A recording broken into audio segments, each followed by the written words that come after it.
কার জীবনের মোড় কখন ঘুরে যাবে সেটা কেউই বলতে পারে না। এই মোড় ঘুরে যাওয়ার সাথে কারো জীবনে সুখ আসে আর কারো জীবনে দুঃখ আসে। কি বুঝতে পারছেন না কিছুই, তাই তো? তাহলে গল্পে যাওয়া যাক। আমি চিৎকার করতে পারছি না। আমার চিৎকার করার রাস্তা বন্ধ করে দিয়েছে। আমার শরীরে লাঠির আঘাতে আঘাতে শরীর থেকে রক্ত পড়ছে। আমার রক্তাক্ত জায়গাতে লবণ দিয়ে আমার যন্ত্রণা আরো বাড়িয়ে দিচ্ছে। কালকে রাত থেকে বিরতিহীনভাবে আমায় মেরে যাচ্ছে। মনে হচ্ছে নিজের জীবনের অন্তিম মুহূর্তের সামনে দাঁড়িয়ে আছি। যে কোনো সময়ই আমার প্রাণ পাখি উড়াল দিয়ে দিবে আমার আঘাতপ্রাপ্ত শরীর থেকে। পুলিশ কনস্টেবলরা আমায় মারতে মারতে আমার অবস্থা পুরো খারাপ করে দিয়েছে। মানুষ তার ইগো আর নিজের বদলা নেওয়ার জন্য কতটা নিচে নামে পারে সেটা হৃদিতাকে না দেখলেই হয়তো বুঝতেই পারতাম না। এখন মনে হচ্ছে কেন সেদিন হৃদিতা অমন করে নিজে থেকে কথা বলতে আসছিল, কেন আমার আর ডলির কাছে এসে ক্ষমা চেয়েছিল। আসলে সবকিছুই ছিল ওর প্ল্যানের অংশ। মনে হচ্ছে আমায় যদি এর চেয়ে কেউ মেরে ফেলতো তাহলে ভালো হতো। হঠাৎ করে আমার মাথা চক্কর দিয়ে ওঠে আর চোখটা কেমন করে জানি বন্ধ হয়ে আসছে। দুজন পুলিশ কনস্টেবল রাহুলকে ঝুলিয়ে রেখে মেরে যাচ্ছে। রাহুল চিৎকার করতে যেও চিৎকার করতে পারছে না। রাহুলের মুখে একটা ছোট ফোমের বল ঢুকিয়ে রাহুলকে মেরে যাচ্ছে। হঠাৎ করে রাহুল নড়াচড়া বন্ধ করে শান্ত হয়ে যায়। পুলিশ অফিসাররা মারা বন্ধ করে দিয়ে রাহুলের পালস চেক করতে দেখতে পায় রাহুল অজ্ঞান হয়ে গেছে। তখন কনস্টেবলরা গিয়ে বড় অফিসারকে বলে। অফিসার এসে রাহুলকে পরীক্ষা করে সেখান থেকে তারা ফোন নিয়ে কাউকে কল দিল। কল দিয়ে কিছু কথা বলা শেষ করে কনস্টেবলদের উদ্দেশ্য করে বলল, এই তোরা এই ফকিনের বাচ্চাকে নিয়ে ওই নদীর পাশের জমিতে ফেলে আয়, তবে সাবধানে, যাতে কেউ না দেখতে পায়। কনস্টেবলরা রাহুলকে নিচে নামিয়ে একটা গাড়িতে তুলে দিয়ে নদীর পাড়ের উদ্দেশ্যে গাড়ি ছোটালো। এবার জেনে আসে রাহুলের সাথে এমনটা হওয়ার কারণ কি। 1 বছর আগে বাবা মা ছাড়া পৃথিবীটা কতটা অসহায় সেটা আমার মতো অনাথ ভালোই বুঝতে পারছি। টাকা পয়সা সম্পত্তির জন্য কাছের মানুষগুলো হিংস্র চেহারাটাও দেখতে পেলাম। আপনারা হয়তো কিছুই বুঝতেছেন না। চলুন গল্পে যাওয়া যাক। একটা রুমের ভিতরে আমায় হাত পা বেঁধে মেরে যাচ্ছে আমার মামি, মামা তো বোন আর মামা। আমি যে চিৎকার দিয়ে কিছু বলবো সেটা কোনো পথ খোলা রাখেনি ওরা। আমার মুখে গুছিয়ে দিয়েছে কাপড়ের অনেক ছোট ছোট টুকরো। মনে হচ্ছে নিজের জীবনের অন্তিম যাত্রার সামনে দাঁড়িয়ে আছি। আমার শরীরে লাঠির আঘাতে ফেটে যাওয়া স্থান দিয়ে রক্ত পড়ছে আর সেই আঘাতপ্রাপ্ত জায়গায় লেবু চিপে লেবুর রস আর লবণ ঢেলে দিচ্ছে। আমি এই যন্ত্রণা যে সহ্য করতে পারছি না, ব্যথা যন্ত্রণা সবকিছু মিলিয়ে আমার চোখের জল আমার চিৎকারে রূপ নিয়ে বের হয়ে যাচ্ছে। হে সৃষ্টিকর্তা, আমায় কেন এমন এই নিষ্ঠুরতম পৃথিবীতে পাঠালে? আর যদি পাঠাবে তাহলে কেন একটু শান্তি দিয়ে দিলে না? শুনেছি মানুষ সৃষ্টির সেরা জীব, তাহলে আমার উপর এত অত্যাচার কেন? কিছুক্ষণ পর আমার হাতের ও পায়ের বাঁধন খুলে দিয়ে মামা মামি আর মামাতো বোন আমার রুম থেকে চলে যায়। আপনারা নিশ্চয়ই ভাবছেন আমি কিছু করেছি যার জন্য তারা আমায় এমন করে মারছে। সেটা ভাবলে আপনারা ভুল ভাবছেন। আসলে আমার সকল সম্পত্তি লিখে নেওয়ার জন্য এমন করছে। আজকে জোর করে সবকিছু লিখে নিয়েছে তারা। আমি তাড়াতাড়ি করে বাথরুমে গিয়ে শাওয়ার ছেড়ে দিয়ে নিচে বসে পড়লাম। কিছু সময় পর শরীরে যন্ত্রণা কিছুটা কম হলে বাথরুম থেকে ফ্রেশ হয়ে এসে নিজের বিছানায় বসে পড়লাম। আজকে থেকে এই বাড়ি মামার নামে হয়ে গেল। কিছু সময় পর নিচে থেকে মামির গলার স্বর শুনতে পেলাম। আমি তাড়াতাড়ি করে কাপড় পরে নিচে চলে গেলাম। নিচে যেতেই মামি বলেন, এই অনাথের বাচ্চা, রুমে পড়ে পড়ে ঘুমাচ্ছিস কেন? বাড়ির কাজগুলো কে করবে? তোর মরা বাপ নাকি তোর মরা মা? না মামি, আমি করছি। রাহুল সবার জন্য খাবার রেডি করে মামা আর মামিকে খেতে দিয়ে তার মামাতো বোন সীমার রুমের উদ্দেশ্যে পা বাড়ায়। রাহুল সীমার রুমে ঢুকে খাবার টেবিলে রেখে যেই চলে আসবে তখনই রাহুল সীমাকে টান দিয়ে বিছানায় এনে ফেলে দিল।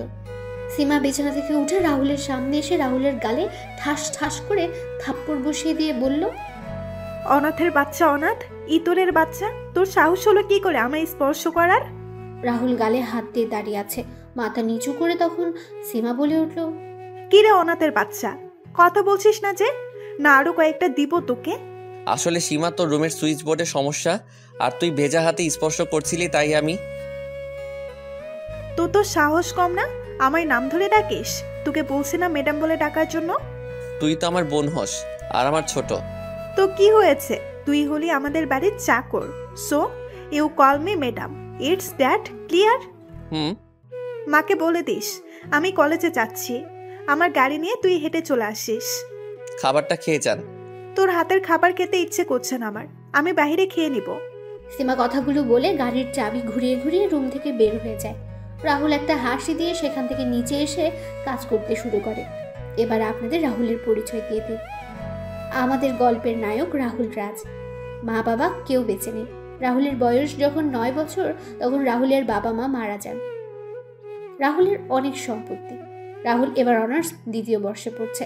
রাহুলের মামা আর মামি মিলে সুযোগ বুঝে রাহুলকে তাদের সাথে নিয়ে আসছেন আর তারপর রাহুলের সকল সম্পত্তি নিজের নামে লিখে নেন। তারপর থেকে রাহুল হয়ে যায় নিজের বাসারই কাজের লোক। অবশ্য রাহুলের মামা তো বড় বোন সুমন আপু বেঁচে থাকলে রাহুলের সাথে এমন কোনো কাজ হতো না। কিন্তু ভাগ্যের কি নির্মম পরিহাস, 4 বছর আগে সুমন আপু পরপারে চলে গেলেন। আর বাকিটুকু গল্পের সাথে থাকলেই জানতে পারবেন। রাহুল নিচে আসতেই তার মামি বলে উঠল, কিরে সীমা কোথায়? মামি সে তো কলেজে চলে গেছে। আচ্ছা, এই সব কিছু ধুয়ে রান্নাঘরে রেখে দে, আর বাসার সকল কাজ করে তারপর ভার্সিটিতে যাবে, না হলে সকালের কথা মনে থাকে যেন। রাহুল একটা হাসি দিয়ে সকল কাজ শেষ করার জন্য রান্নাঘরে চলে গেল। সবকিছু গুছিয়ে রাহুল তার রুমে এসে ফ্রেশ হয়ে রেডি হতে যাবে, তখনই বুঝতে পারে তার শরীরে কয়েক জায়গায় ফুলে গেছে আর সেখান থেকে এখনো অল্প অল্প করে রক্ত পড়ছে। রাহুল একটা কাপড়ের টুকরো দিয়ে সেগুলো মুছে একটা শার্ট পরে নিল। যখন ব্যাগ পিঠে নিল তখন পিঠে প্রচণ্ড ব্যথা শুরু হয়ে গেল। রাহুল সকল ব্যথা সহ্য করে বের হয় ভার্সিটির উদ্দেশ্যে। রাহুল ভার্সিটিতে আসতে রাহুলের বেস্ট ফ্রেন্ড শাকিল আর আরিফ রাহুলের সামনে আসলো আর বলল, কিরে আজকে দেরি হলো যে? তোর তো দেরি হয় না? বাসার কাজ শেষ করে আসতে আসতে দেরি হয়ে গেছে। ভুলেই গেছিলাম রে। তোকে কত করে বললাম আমাদের সাথে এসে থাকার জন্য, কিন্তু তুই মানা করে দিলি। বাদ দে সব কথা, এখন ক্লাসে চল। 3 বন্ধু মিলে হাসাহাসি করে ক্লাসের দিকে যাচ্ছিল। তখনই রাহুলের সাথে একটা মেয়ের ধাক্কা লাগে আর মেয়েটা মাটিতে পড়ে যায়। রাহুল মেয়েটার দিকে হাত বাড়িয়ে দিয়ে বলে, আসলে আমি দেখতে পাইনি, আমরা কথা বলে আসছিলাম, কিন্তু কি থেকে যে কি হয়ে গেল, আই এম সো সরি। মেয়েটা মাটি থেকে উঠে রাহুলের গালে ঠাস ঠাস করে থাপ্পড় দিয়ে বলে উঠল, মেয়ে দেখলে ধাক্কা খেতে ইচ্ছে করে? তোদের মতো ছেলেদের জন্য আজকে মেয়ে ভালোভাবে ঘোরাফেরা করতে পারে না, নিজের ইচ্ছে মতো স্বাধীনভাবে চলাচল করতে পারে না। তোকে দেখে তো মনে হচ্ছে ভালো ছেলে, কিন্তু তোদের মতো এমন চেহারার ছেলেদের দ্বারাই এমন কাজ করতে পারে। আসলে আপনি, তোর তো সাহস কম না, আমার মুখের উপর কথা বলিস? এই তোরা এই ছেলেকে আমার সামনে থেকে নিয়ে যা, না হলে আমি এই ছেলেকে মেরে ফেলবো। অর্পার মিথিলা এসে রিদিতাকে বলে, রিদি চল তো এখান থেকে, এই ছেলের সাথে কথা বলে লাভ নেই, চল তো ওইদিকে যাই। চল, এর সাথে কথা বলে লাভ নেই। আর শুন, তুই আমার সামনে পড়লে তোর অবস্থা খারাপ করে দিব। কথাটা বলে রিদিতা আর তার বন্ধুরা চলে গেল। শাকিল আর আরিফ রাহুলের সামনে এসে বলল, সরি বন্ধু, আমাদের জন্য তোকে কথা শুনতে হলো। রে বন্ধু, ভুলটা আমাদেরই ছিল। আরে বেটার চল তো, আমি এসব কথায় কান দেই না, ছোট থেকে শুনতে শুনতে আমার গায়ে এখন সয়ে গেছে। রাহুল কথাটা বলে ক্লাসের দিকে হাঁটা দিল, আর পেছন পেছন আরিফ আর শাকিল আসছে। রাহুল ক্লাসে এসে সামনের সিটে বসে পড়লো। তখন রিদিতা ক্লাসে এসে প্রবেশ করলো। রাহুলকে সামনের সিটে বসতে দেখে রিদিতা বলে উঠল, ফকিরের বাচ্চা, তুই কোন সাহসে এখানে এসে বসেছিস? কেন এখানে বসলে কি কোনো সমস্যা? সামনে বসবে আমাদের মতো স্মার্ট শিক্ষিত মেয়েরা, তোর মতো গাইয়া খ্যাত ফকির রানা। ও আচ্ছা। রাহুল আর কোনো কথা না বলে পেছনে গিয়ে বসলো।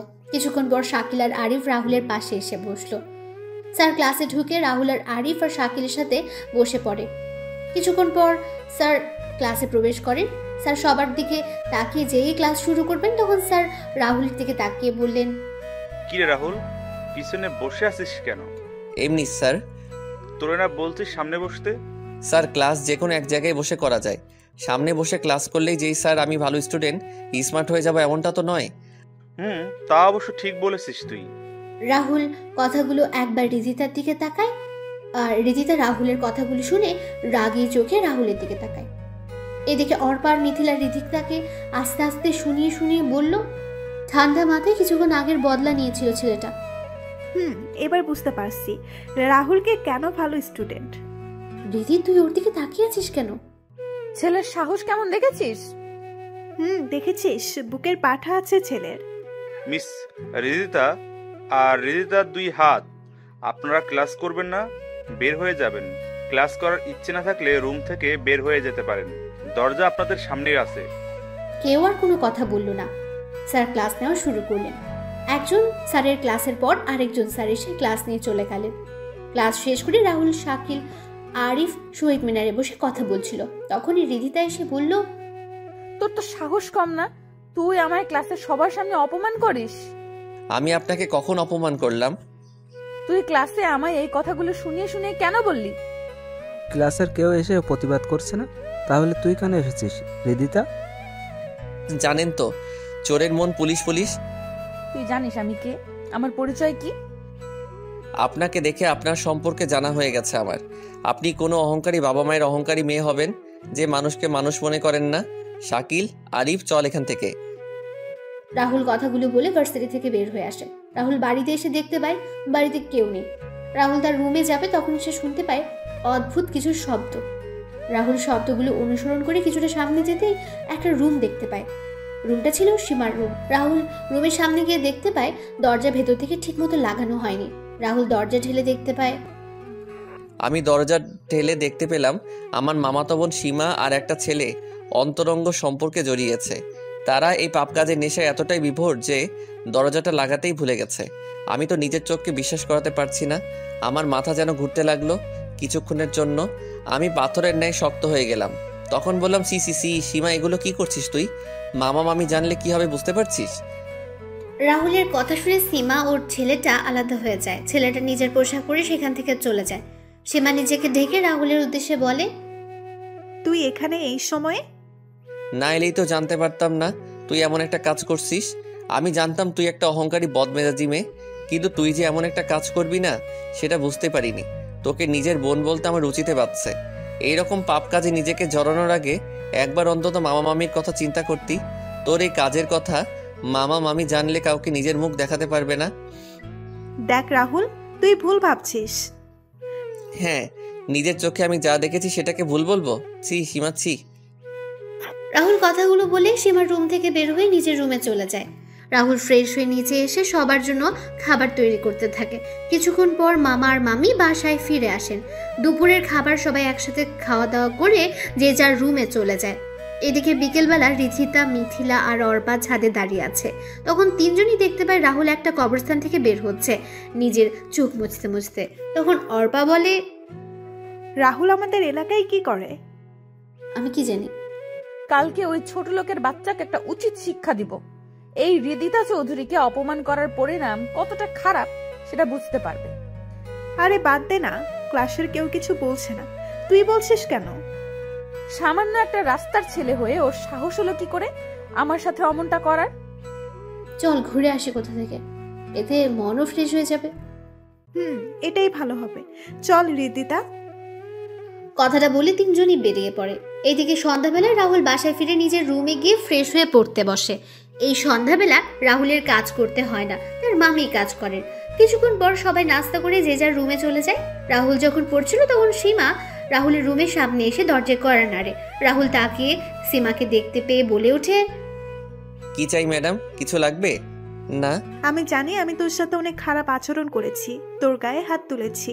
আমার এসব কাজের জন্য ক্ষমা চাওয়ার কোনো সুযোগও আমি রাখিনি। তবুও তোর পায়ে ধরে বলছি ভাইয়া, তুই আমায় ক্ষমা করে দে ভাইয়া। আমি তো তোর নিজের বোন না, তবুও নিজের বোন মনে করে ক্ষমা করে দে ভাইয়া, প্লিজ প্লিজ। সীমা কথাগুলো বলে রাহুলের পা জড়িয়ে কান্না করতে থাকে। রাহুল কিছু বলছে না। সীমার চোখের জল রাহুলের পায়ে পড়ছে।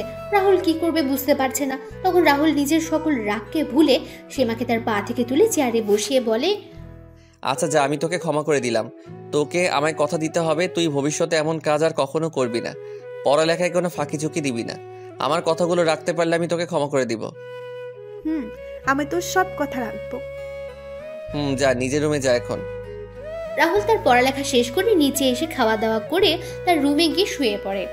পরের দিন সকালে রাহুল ভোরে ঘুম থেকে উঠে নিচে এসে রান্না করে সীমাকে দেখে অবাক হয়ে যায়। সীমাকে উদ্দেশ্য করে বলে, কিরে তুই এত সকালে রান্নাঘরে? আমি কেন? আজকে থেকে আমি সকাল দুপুরের নাস্তা খাবার আমি আর মা সবার জন্য তৈরি করব। তুই কোনো কাজ করবি না, তুই এখন শুধু পড়ালেখা করবি। আমরা এতদিন তোর সাথে খারাপ ব্যবহার। কালকে কি বললি আর এখন কি করছিস? সবকিছু মনে আছে আমার। পড়ালেখা করবি তাহলে রান্নাঘরে কি, যা গিয়ে পড়তে বস। যা তো ভাইয়া, আমায় ডিস্টার্ব করিস না। তুই রুমে গিয়ে ফ্রেশ হয়ে আয়, আমি খাবার দিচ্ছি। কিন্তু যা তো তুই। সীমা রাহুলকে সেখান থেকে তার রুমে ঠেলে পাঠিয়ে দেয়। রাহুল হাসতে হাসতে তার রুমে চলে যায়। এদিকে রাহুলের মামি নিচে এসে দেখতে পান সীমা রান্নাঘরে রান্না করছে। তখন সীমাকে বললেন, সীমা তুই রান্না করে কেন? রাহুল কোথায়? ভাইয়া এসেছিল, কিন্তু আমি ভাইয়াকে তার রুমে পাঠিয়ে দিয়েছি। ভাইয়া মানে? ভাইয়াকে ভাইয়া বলবো না তো কি বলবো? মা তোর শরীর খারাপ? তুই কি বলছিস এসব? মা আমি ঠিক বলছি। কিছুক্ষণ পর সবাই খাওয়া দাওয়া শেষ করে নিজের রুমে চলে যায়। রাহুল রেডি হয়ে গাড়ির কাছে এসে সীমার জন্য অপেক্ষা করতে থাকে। কিছুক্ষণ পর সীমাও চলে আসে গাড়ির কাছে।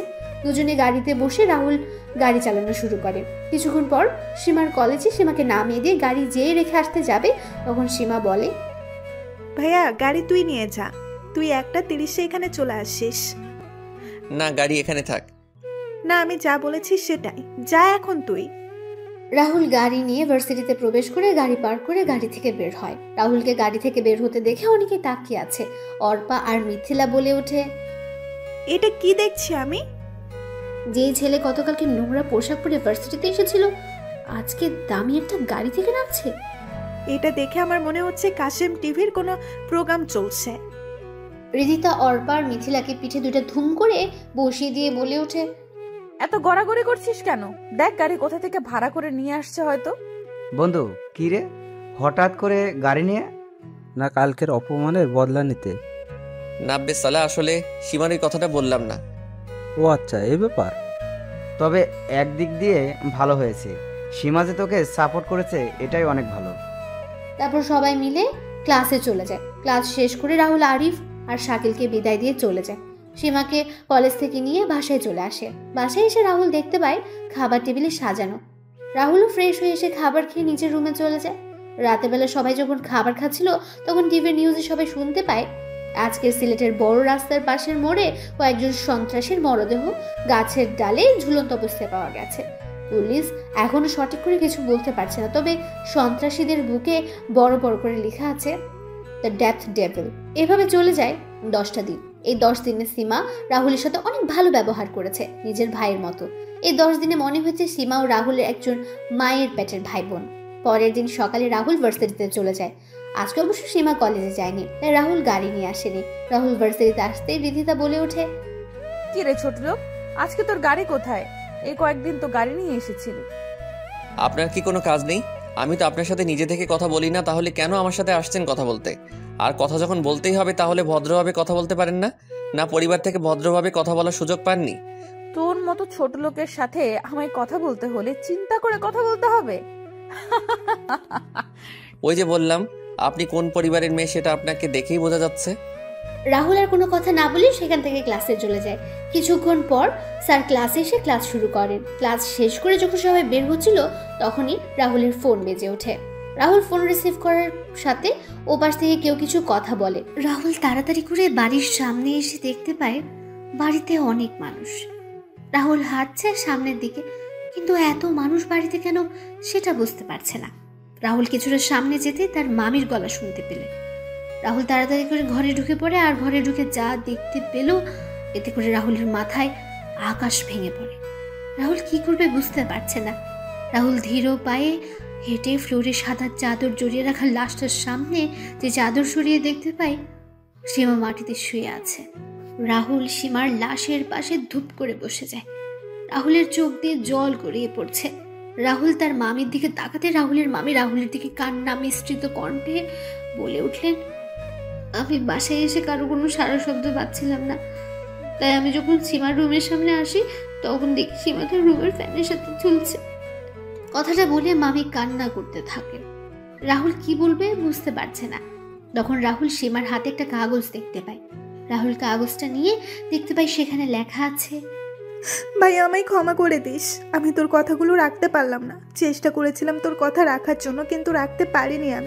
আমি তোর সাথে অনেক খারাপ ব্যবহার করেছি, এমনকি তোর উপর হাত তুলেছি। ভাইয়া আমায় ক্ষমা করে দিস, ভালো থাকিস, আর আমার মা বাবাকে দেখে রাখিস। আমার মা বাবার আর কেউ রইল না রে ভাইয়া, এখন তুই তাদের জন্য সব কিছু। ইতি তোর বেয়াদব বোন সীমা। রাহুল চিঠিটা পড়ে সীমার প্রাণহীন দেহটাকে জড়িয়ে ধরে কান্না করতে থাকে। কিছুক্ষণ পর বাসায় পুলিশ আসে আর জিজ্ঞেস করে, আপনাদের কারো উপর কি কোনো সন্দেহ হচ্ছে? না, আমাদের কারো উপর কোনো সন্দেহ হয় না। পুলিশ অফিসার বললেন, অফিসার আপনারা এখন আসতে পারেন। পুলিশ অফিসার চলে যায়। 2 ঘন্টা পর সীমাকে সমাহিত করা হয়। সীমার মৃত্যুর খবর শুনে আরিফ আর শাকিলও আসে। শাকিল আর আরিফ রাহুলকে শান্ত করার চেষ্টা করছে। সবাই সকল কাজ শেষ করে চলে যায়। রাহুল তার রুমে গিয়ে ঘুমিয়ে পড়ে। রাতের বেলা রাহুল সবার জন্য খাবার তৈরি করে আর তার মামা আর মামির রুমে নিয়ে গিয়ে বলে, মামা মামি চলো খেয়ে নিবে। না, আমার খিদে নেই, তুই খেয়ে নে। তুই খেয়ে ঘুমিয়ে পড়। তোমাদের শরীর খারাপ করবে না, খেলে চলো তো এখন। রাহুল জোর করে তার মামার মামিকে নিয়ে খাবার টেবিলে চলে যায় আর দুজনকে খাইয়ে দিচ্ছে নিজের হাতে। রাহুলের মামা আর মামি অবাক চোখে রাহুলের দিকে তাকিয়ে আছেন আর চোখের জল ফেলছেন। তখন রাহুলের মামা রাহুলকে বললেন, তোর সাথে তো আমরা অনেক খারাপ ব্যবহার করেছি, তারপরও তুই আমাদের। তো কি হয়েছে, মামা হচ্ছে মায়ের ভাই, মাতুল সমান, আর মামি হচ্ছে মায়ের পরবর্তী স্থান। আমাদের ক্ষমা করে দে বাবা, আমরা সম্পত্তির লোভে অন্ধ হয়ে গিয়েছিলাম। আরে কথা বলা বন্ধ করে খাও তোমরা। সবাই খাওয়া দাওয়া করে যে যার রুমে গিয়ে ঘুমিয়ে পড়ে। পরের দিন সকালে রাহুল যে ইউনিভার্সিটিতে প্রবেশ করতে যাবে, তখন রিধিতা রাহুলের সামনে এসে দাঁড়ায়। তখন রাহুল বলে, কি ব্যাপার, আপনি রাস্তা আগলে দাঁড়ালেন কেন? ঠাস ঠাস, তোরে বলছি না আমায় কোনো প্রশ্ন করবি না? প্রশ্ন আমি তোকে করব। আচ্ছা করুন, কি প্রশ্ন করবেন? তুই কালকে আমার সিটে বসেছিস, তার উপর আমায় কথা শুনিয়েছিস, এর জন্য তোকে শাস্তি পেতে হবে। শাস্তি পেতে হবে মানে? এই তোরা বল, একে কি শাস্তি দেওয়া যায়? আজকে আরিফ আর শাকিল ভার্সিটিতে আসেনি। রিধিতার কথা শুনে ওর এক বন্ধু এক এক রকমের শাস্তির নাম বলছিল। তখন অর্পা বলে ওঠে, রিদিদা, কালকে না তোর পানের বোতল ড্রেনে পড়ে গেছিল ওইটা? Good idea. দেখুন আমি ক্ষমা চাইছি কালকে সবকিছুর জন্য। আমার মন মেজাজ ভালো নেই, তাই আমায় এসব শাস্তি দিয়েন না। তুই এসব বলে পার পেয়ে যাবে ভেবেছিস? তাহলে তুই ভুল ভাবছিস। তুই ভুল করেছিস, তার মাসুল তো দিতেই হবে। কথাগুলো বলে রিদিতা আর ওর বান্ধবীরা আমার দিকে এগোতে লাগলো আর আমি পিছাতে লাগলাম। পিছাতে পিছাতে আমি হঠাৎ আমার চোখ পড়ে, আমি একটা ড্রেনের ঢাকনা খোলা, আমি সেটা দেখে পাশ কেটে সরে আসি। কিন্তু রিদিতা আমার দিকে তাকিয়ে হাঁটছিল আর পড়ে গেল ড্রেনের ভিতরে। রিদিতাকে ড্রেনের ভিতরে পড়তে দেখে সবাই রিদিতাকে নিয়ে হাসাহাসি করছে। আমি দাঁড়িয়ে আছি চুপচাপ। আমি যে হাসছি না এটা নয়, আমি হাসছি তবে ভেতরে ভেতরে। নিজেকে কিছুটা স্বাভাবিক করে আমি কিছুটা এগিয়ে গিয়ে হাত বাড়িয়ে দিয়ে বললাম, চলুন উঠে আসুন এখন। তুই শর্ত, তোর মতো ছোট লোকের হাতে আমি হাত রাখবো? ছোট লোককে সেটা এখন সবাই দেখতে পাচ্ছে। যেখানে পড়েছেন সেখান থেকে বাজে দুর্গন্ধ আসছে। আপনার বান্ধবীরা চলে গেছে, তাড়াতাড়ি উঠে আসুন। রাহুল রিধিতাকে গাড়ি থেকে তুলে দিয়ে বলে, যান বাসায় গিয়ে ফ্রেশ হয়ে নিন, আর কারোর সাথে খারাপ কাজ করার আগে 3 বার ভেবে নেবেন। আসি আমি। রিধিতা চলে যায় গাড়ি নিয়ে বাসায় আর রাহুল চলে যায় ক্লাসে। রাহুল গিয়ে দ্বিতীয় সারির একটা সিটে বসে পড়ে। কিছুক্ষণ সময় পর একটা ছেলে ক্লাসে প্রবেশ করে। রাহুল তখন বই পড়ছিল। তখনই রাহুল উড়ে গিয়ে দেওয়ালের সাথে ধাক্কা খায়। দেওয়ালের সাথে ধাক্কা খাওয়ার সাথে সাথে রাহুলের মাথা ফেটে রক্ত বের হয়ে যায়। রাহুল মাথা চেপে ধরে দাঁড়াতে একটা ছেলে বলে ওঠে, এই সিটটা হলো আমার, তুই এখানে বসার সাহস পেলি কোথা থেকে? যা পিছনে গিয়ে বসে পড় চুপচাপ। কোনো কথা না বলে নিজের মাথা চেপে ক্লাস থেকে বের হয়ে একটা গাছের নিচে বসে পড়লাম। মাথাটাও কেমন যেন ঘুরছে, কি করব বুঝতে পারছি না। হঠাৎ করে চোখ দুটো বন্ধ হয়ে গেল।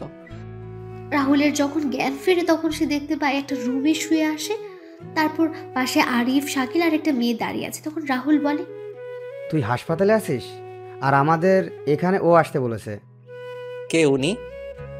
আমার নাম ডলি, আমি তোমাদের সাথেই পড়ি। আসলে ক্লাসে যে ছেলেটা তোমায় মেরেছে সে হচ্ছে এই শহরের মাফিয়া ও ড্রাগসের ব্যবসাকারী জয়নালের ছেলে ডনি। তুমি যেই সিটে বসেছিলে ওই সিটে ডনি ছাড়া কেউ বসে না। কিন্তু ওই ছেলেকে তো আমি এই কয়েক মাসে ক্লাসে দেখিনি। রাহুল, তোকে এটা বলা হয়নি আমাদের। আসলে ডনি খুব কম সময়ে ভার্সিটিতে আসে। যখন ড্রাগসের মজুদ ভার্সিটিতে শেষ হয়ে যায় তখন ডনি আসে। মানে? পরে শোনা যাবে। তুমি রেস্ট নাও, আমি আসছি বিল মিটিয়ে। রাহুল চোখ বন্ধ করে শুয়ে আছে আর মনে হচ্ছে সীমার কথা আর সুমনা আপুর কথা। রাহুলের চোখগুলো ভিজে ওঠে। রাহুল চোখের জল মুছে চোখ বন্ধ করে মুখে একটা হাসি বজায় রেখে সিটি বাজাতে থাকে। কিছু সময় পর রাহুলকে নিয়ে আরিফ আর শাকিল বাসায় চলে যায়, আর ডলি চলে যায় ডলির বাসায়। আরিফ আর শাকিল মামাকে সবকিছু খুলে বলে। তখন মামা বলেন, বাবা তুই চিন্তা করিস না, আমি ওই ছেলেকে জেলের ভাত খাইয়ে ছাড়বো। মামা বাদ দাও তো, কুকুর কুকুরের মতো কাজ করেছে, তাই আমরাও কি কুকুরের মতো কাজ করব? রাহুল ঠিক বলেছে, ঝামেলা বাড়িয়ে লাভ নেই। নিজের 2 মেয়েকে তো হারালাম, এবার এই ছেলেকেও না হারিয়ে ফেলবো। রাতের বেলা সবাই খাওয়া দাওয়া করে ঘুমিয়ে পড়ে। এদিকে ডলি তার বাবাকে বলছে, বাবা, আমাদের কয়েকজন এজেন্টের কোনো সন্ধান পাচ্ছি না, সকল এজেন্টের লোকেশনও বের করা যাচ্ছে না। ডনির বাবা ডনির গালে থাপ্পড় বসিয়ে দিয়ে বলে ওঠেন, লজ্জা করছে না তোর এই কথা বলতে? আমি বসকে বলে তোকে এই বাংলাদেশের দায়িত্ব দিয়েছি, আর সেই জায়গায় তুই কোনো কিছুই খুঁজে বের করতে পারছিস না। তোর জন্য বসের কাছে আমায় শুধু শুধু কথা শুনতে হচ্ছে। বাবা, আমি চেষ্টা করেছি, কিন্তু কিছুই তো হচ্ছে না। আমার লোকেরা ওদের ভালো করে খুঁজেছে, কিন্তু পায়নি। আমার মনে হয় ওদের কেউ মেরে ফেলেছে। আচ্ছা, আমি দেখছি। ডনি যখন রুম থেকে বের হয়ে যাবে তখন জয়নালের ফোন বেজে ওঠে। জয়নাল ফোন রিসিভ করে ওপাশ থেকে যা শুনতে পেল তাতে জয়নাল থপ করে সোফায় বসে পড়ে আর হাত থেকে ফোন পড়ে যায়। ডনি তার বাবার কাছে এসে তার বাবাকে ধরে বলে, বাবা, কি হয়েছে? কে কল দিয়েছিল? আর তুমি কি বা শুনলে? আমাদের সকল ইনফরমেশন কেউই হ্যাক করে দিয়েছে এবং কোনো একজন মাফিয়াকে দিয়ে দিয়েছে। কি বলছো কি? হ্যাঁ, এখন এই ইনফরমেশনগুলো লিক হয়ে গেলে আমাদের মৃত্যু নিশ্চিত। আমরা কোনো দেশে পালিয়ে বাঁচতে পারবো না। বাবা, এখন কি করবে তাহলে? একজন আছে যে আমাদের রক্ষা করতে পারে। কে বাবা? হ্যাকার রাজ। জয়নাল ফোন দিয়ে রাজের সাথে কথা বলে, রাজের সাথে দেখা করতে চায় এবং রাজও দেখা করতে চায়। পরের দিন বিকেলে হৃদিতা ছাদে দাঁড়িয়ে আছে কফি হাতে। তখন হৃদিতা দেখতে পায় রাহুল কবরস্থান থেকে বের হয়ে যাচ্ছে। এদিকে রাজ চলে আসে জয়নালের বলা ঠিকানায়। রাজের মুখে মাস্ক ছিল আর জয়নাল বলছে, রাজ, এখন তোকে আমাদের খুব দরকার। আমাদের এখানে বেঁচে থাকা অনেক কষ্টদায়ক হয়ে গেছে। আমি কিছু করতে পারবো না। আমি ওই রাস্তা ছেড়ে দিয়েছি। আমি এখন ভালো হতে চাই। নিজের পুরনো রূপটাকে আমি 4 বছর আগে দাফন করে দিয়েছি। তাই আমায় কল দিয়ে বিরক্ত করবি না। আমায় বিরক্ত করলে এর ফল ভালো হবে না। আর হ্যাঁ, আমার পরিচয় যেন কেউ জানতে না পারে। রাজ কথাটা বলে সেখান থেকে চলে যায় আর জয়নাল ও ডনি তাকিয়ে আছে রাজের যাওয়ার দিকে। তখন ডনি বলে, বাবা, তুমি চিন্তা করো না, আমি একে আজকে রাত শেষ হওয়ার আগেই নিয়ে আসব। জানিস এই রাজকে? কি তার পরিচয়, কি তার কাজ? বাবা, পুরো হ্যাকারদের গডফাদার হলো রাজ। রাজের সাথে পাঙ্গা নিয়ে আজ পর্যন্ত কেউ বাঁচতে পারেনি, আর তুই বলছিস সেই রাজকেই নিয়ে আসবি? ড্রাগন গ্রুপের নাম শুনেছিস? আন্ডারওয়ার্ল্ডের এক সময়ের শক্তিশালী টিমের কথা বলছো? সেই ড্রাগন গ্রুপের লিডার হলো এই রাজ। কি? হ্যাঁ। এবার কি করবে তাহলে? ও যে মানা করে দিল। রাজ আসবে আমার কাছে খুব তাড়াতাড়ি। হা হা হা। পরের দিন রাহুল ভার্সিটিতে বসেছিল। তখন ডলি এসে রাহুলের পাশে বসে আর বলে, কি অবস্থা এখন তোমার? ভালো, ধন্যবাদ তোমায়। ডলি আর রাহুল কথা বলছিল তখন হৃদিতা সেখানে চলে আসে। রাহুল সেখানে যেই উঠতে যাবে তখন ডলি রাহুলকে বসিয়ে দিল আর হৃদিতা বলে, কি রে ছোট লোক, একটা মেয়েও জুটিয়ে নিয়েছিস? হৃদিতা, মুখ সামলে কথা বলবি। মানুষকে সম্মান করতে শেখা উচিত তোর। কি রে ডলি, তুই ওই ফকিনের হয়ে কথা বলছিস কেন? প্রথম দেখায় ভালো লেগেছে কি? মানুষকে তো মানুষের ভালো লাগবে, তোদের মতো অমানুষরা সেটা বুঝবে কি করে? এক ফকিন্নি আর এক ফকিন্নির হয়ে কথা বলবেই তো। মুখ সামলে কথা বলবি হৃদিতা। তুই মুখ সামলে কথা বল। তুই একজন সামান্য সরকারি চাকরিজীবীর মেয়ে আর আমার বাবা হলেন একজন এমপি। So mind it. আমার সাথে লাগতে এলে তোর এমন অবস্থা করব যাতে তুই কাউকে মুখ দেখাতে না পারিস। তুই যে এতটা খারাপ আমি ভাবিনি। আমাদের তুই ফকিন্নি বললি না, আসলে তোর আচার ব্যবহার বোঝাই যায় কে ফকিন্নি আর কে ছোট লোক। ডলি, তুই কিন্তু মাত্রাতিরিক্ত কথা বলছিস। সামান্য একটা ছোট লোকের জন্য তুই আমার সাথে এইভাবে কথা বলছিস? অন্যকে কিছু বলার আগে নিজের অবস্থান নিজের ব্যবহার দেখে নিস। কথাগুলো বলে ডলি সেখান থেকে চলে যায় আর রাহুল চলে যায় ক্লাসে। রাহুল ক্লাসে এসে আরিফ আর শাকিলের সাথে বসে কথা বলছিল। তখন রিদিতা রাহুলের সামনে আসে আর রিদিতা রাহুলের গালে ঠাস ঠাস করে থাপ্পড় বসিয়ে দিল। তখন রাহুল বলল, এটা কি হলো? আপনি আমায় মারলেন কেন? তোর জন্য একটা মেয়ে আমায় সবার সামনে অপমান করে গেল। আমি কি বলেছিলাম ওর সাথে কথা বলার জন্য? আর আপনি তো নিজে থেকে এসে সমস্যা সৃষ্টি করেছেন। তোদের দুইজনের অবস্থা খারাপ করে দিব। আপনারা দুইজনে কথা বলেছেন, এখানে আমায় কেন টানছেন? আমি তো কিছু বলি নাই, তাহলে আমাকে কেন? রিদিতা কথাগুলো বলে রাহুলকে থাপ্পড় মারছে, সাথে চুলগুলো টানছে। রাহুল একসময় ব্যথায় চিৎকার দিয়ে উঠে। তখন অর্পা আর বাকিরা রিদিতাকে সেখান থেকে নিয়ে আসে। রাহুল তার চুল ধরে বসে পড়ে। অর্পা রিদিতাকে উদ্দেশ্য করে বলে, এটা তুই কি করলি রিদি? যা করেছি ভালো করেছি। তোরা নিয়ে এলি কেন? আমি ওর সমস্ত চুল ছিঁড়ে ফেলতাম। তোর এই কাজে ক্লাসের সবাই তোকে নিয়ে হাসছে, সেটা অনেক ভিডিও করে রেখেছে। আজকে তুই তোর কাজের জন্য সবার কাছে হাসির পাত্র হয়ে গেলি। রিদিতা এক পলক সবার দিকে তাকিয়ে রাগে ফুসতে ফুসতে গাড়ি নিয়ে বাসায় চলে যায়। এইদিকে আরিফ আর শাকিল বলছে, বন্ধু, অনেক বড় তুফান গেল না রে তোর ওপর দিয়ে? ওটা তুফান না, নার্গিস গিয়েছে। শাআল্লাহ, আর একটু হলে আমার মাথার সমস্ত চুল ছিঁড়ে ফেলতো। আমি যতই ওর থেকে দূরে থাকতে চাই, ততই মেয়েটা কেন আমার সাথে পায়ে পায়ে ঝগড়া করতে আসে? বন্ধু চল বাসায় চলে যাই, আজকে আর ভালো লাগছে না। তারপর তিনজনই বাসায় চলে যায়। পরের দিন সকালে রাহুল ভার্সিটিতে আসতে দেখতে পায় রিদিতা আর তার বান্ধবীরা ডলিকে ঘিরে ধরে বাজেভাবে কথা বলছে। রিদিতা তার ছেলে বন্ধুরা ডলিকে বাজেভাবে ধরে আছে আর ভার্সিটির সকল স্টুডেন্টদের দিকে তাকিয়ে আছে। ডলি নিজেকে ছাড়ানোর চেষ্টা করছে কিন্তু পারছে না। রাহুলের এটা দেখে মেজাজ গরম হয়ে যায়। তখন রাহুল রিদিতার সামনে গিয়ে বলে, এখানে কি হচ্ছে? এখানে ওই মেয়ের মুখ কালো করে সমাজের মাঝে নতুন পরিচয় হবে। দেখুন আপনার সমস্যা আমার সাথে, তাই ডলিকে ছেড়ে দিন। কাউকে ছাড় দেওয়া হবে না। আগে এই মেয়ে, তারপর ওই ছেলে। ওই তোরা ভিডিও কর, আমি আজকে ডলির সম্মানহানি করব। কথাটা বলে রিদিতা যখন ডলির ওড়না ধরে টান দেবে, তখন রাহুল আবার বলে, একজন মেয়ে হয়ে আপনি আরেকটা মেয়ের সাথে এমন করছেন? সর এখান থেকে ছোট লোকের বাচ্চা। কথাটা বলে রিদিতা যেই ওড়না ধরবে, তখন রাহুল সবাইকে অবাক করে দিয়ে রিদিতার গেঞ্জি টেনে ধরে আর বলে, নে এবার ভিডিও কর। তোর অনেক ইচ্ছা না অন্যের সম্মানহানি করার? এবার তোর সম্মানহানি হবে। রাহুলের এমন কাণ্ডে সবাই অবাক হয়ে যায়। অর্পা, মিথিলা সহ সবাই তাকিয়ে আছে। সবাই ভিডিও করা বন্ধ করে দিয়েছে। রাহুল রিদিতার গেঞ্জি ছেড়ে দিয়ে ডলিকে নিয়ে চলে আসছিল। তখনই রিদিতা বলে উঠে, তোর যদি সাহস থাকে তাহলে আজকে 3 ঘন্টা ভার্সিটি থেকে দেখা। আজকে তোকে শেষ করে দিব। যা, তোর কোনো বাপ আছে, নিয়ে আয়। দেখা যাবে। রিদিতা ফোন দিয়ে তার বাবাকে বলে। তখন তার বাবা তার লোকদের পাঠিয়ে দিলেন। 1 ঘন্টা পর রাহুল ক্লাস করছে। তখন রিদিতা তার বাবার পাঠানো লোকদের নিয়ে ক্লাসে প্রবেশ করে আর রাহুলকে দেখিয়ে দিল। লোকগুলো এসে রাহুলকে ক্লাস থেকে টানতে টানতে ভার্সিটির মাঠে নিয়ে যায়। লোকগুলো রাহুলকে স্ট্যাম্প, হকি স্টিক, পাইপ নিয়ে আঘাত করছে আর রাহুল সবাইকে অবাক করে হেসে যাচ্ছে। রাহুলের মুখ, মাথা থেকে রক্ত পড়ছে, কিন্তু রাহুল অনবরত হেসে যাচ্ছে। রাহুলের দিকে তাকিয়ে আছে সবাই অবাক চোখে। এত আঘাতের পরও হাসছে। ডলি, আরিফ আর শাকিল বলছে, কিরে রাহুল হাসছে কেন? এত আঘাতের পরেও হাসছে? রাহুলের শরীরে মনে হচ্ছে এই আঘাতের কোনো প্রতিক্রিয়াও হচ্ছে না। রাহুল হাসছে দেখে রিদিতা রাহুলের সামনে গিয়ে বলে, কিরে হাসছিস কেন? হাসবো না কেন বলতো? তোর ডেকে আনা লোকগুলো আমায় কিছু করতে পারছে না। তোর শরীর থেকে রক্ত পড়ছে আর বলছিস কিছু হয়নি।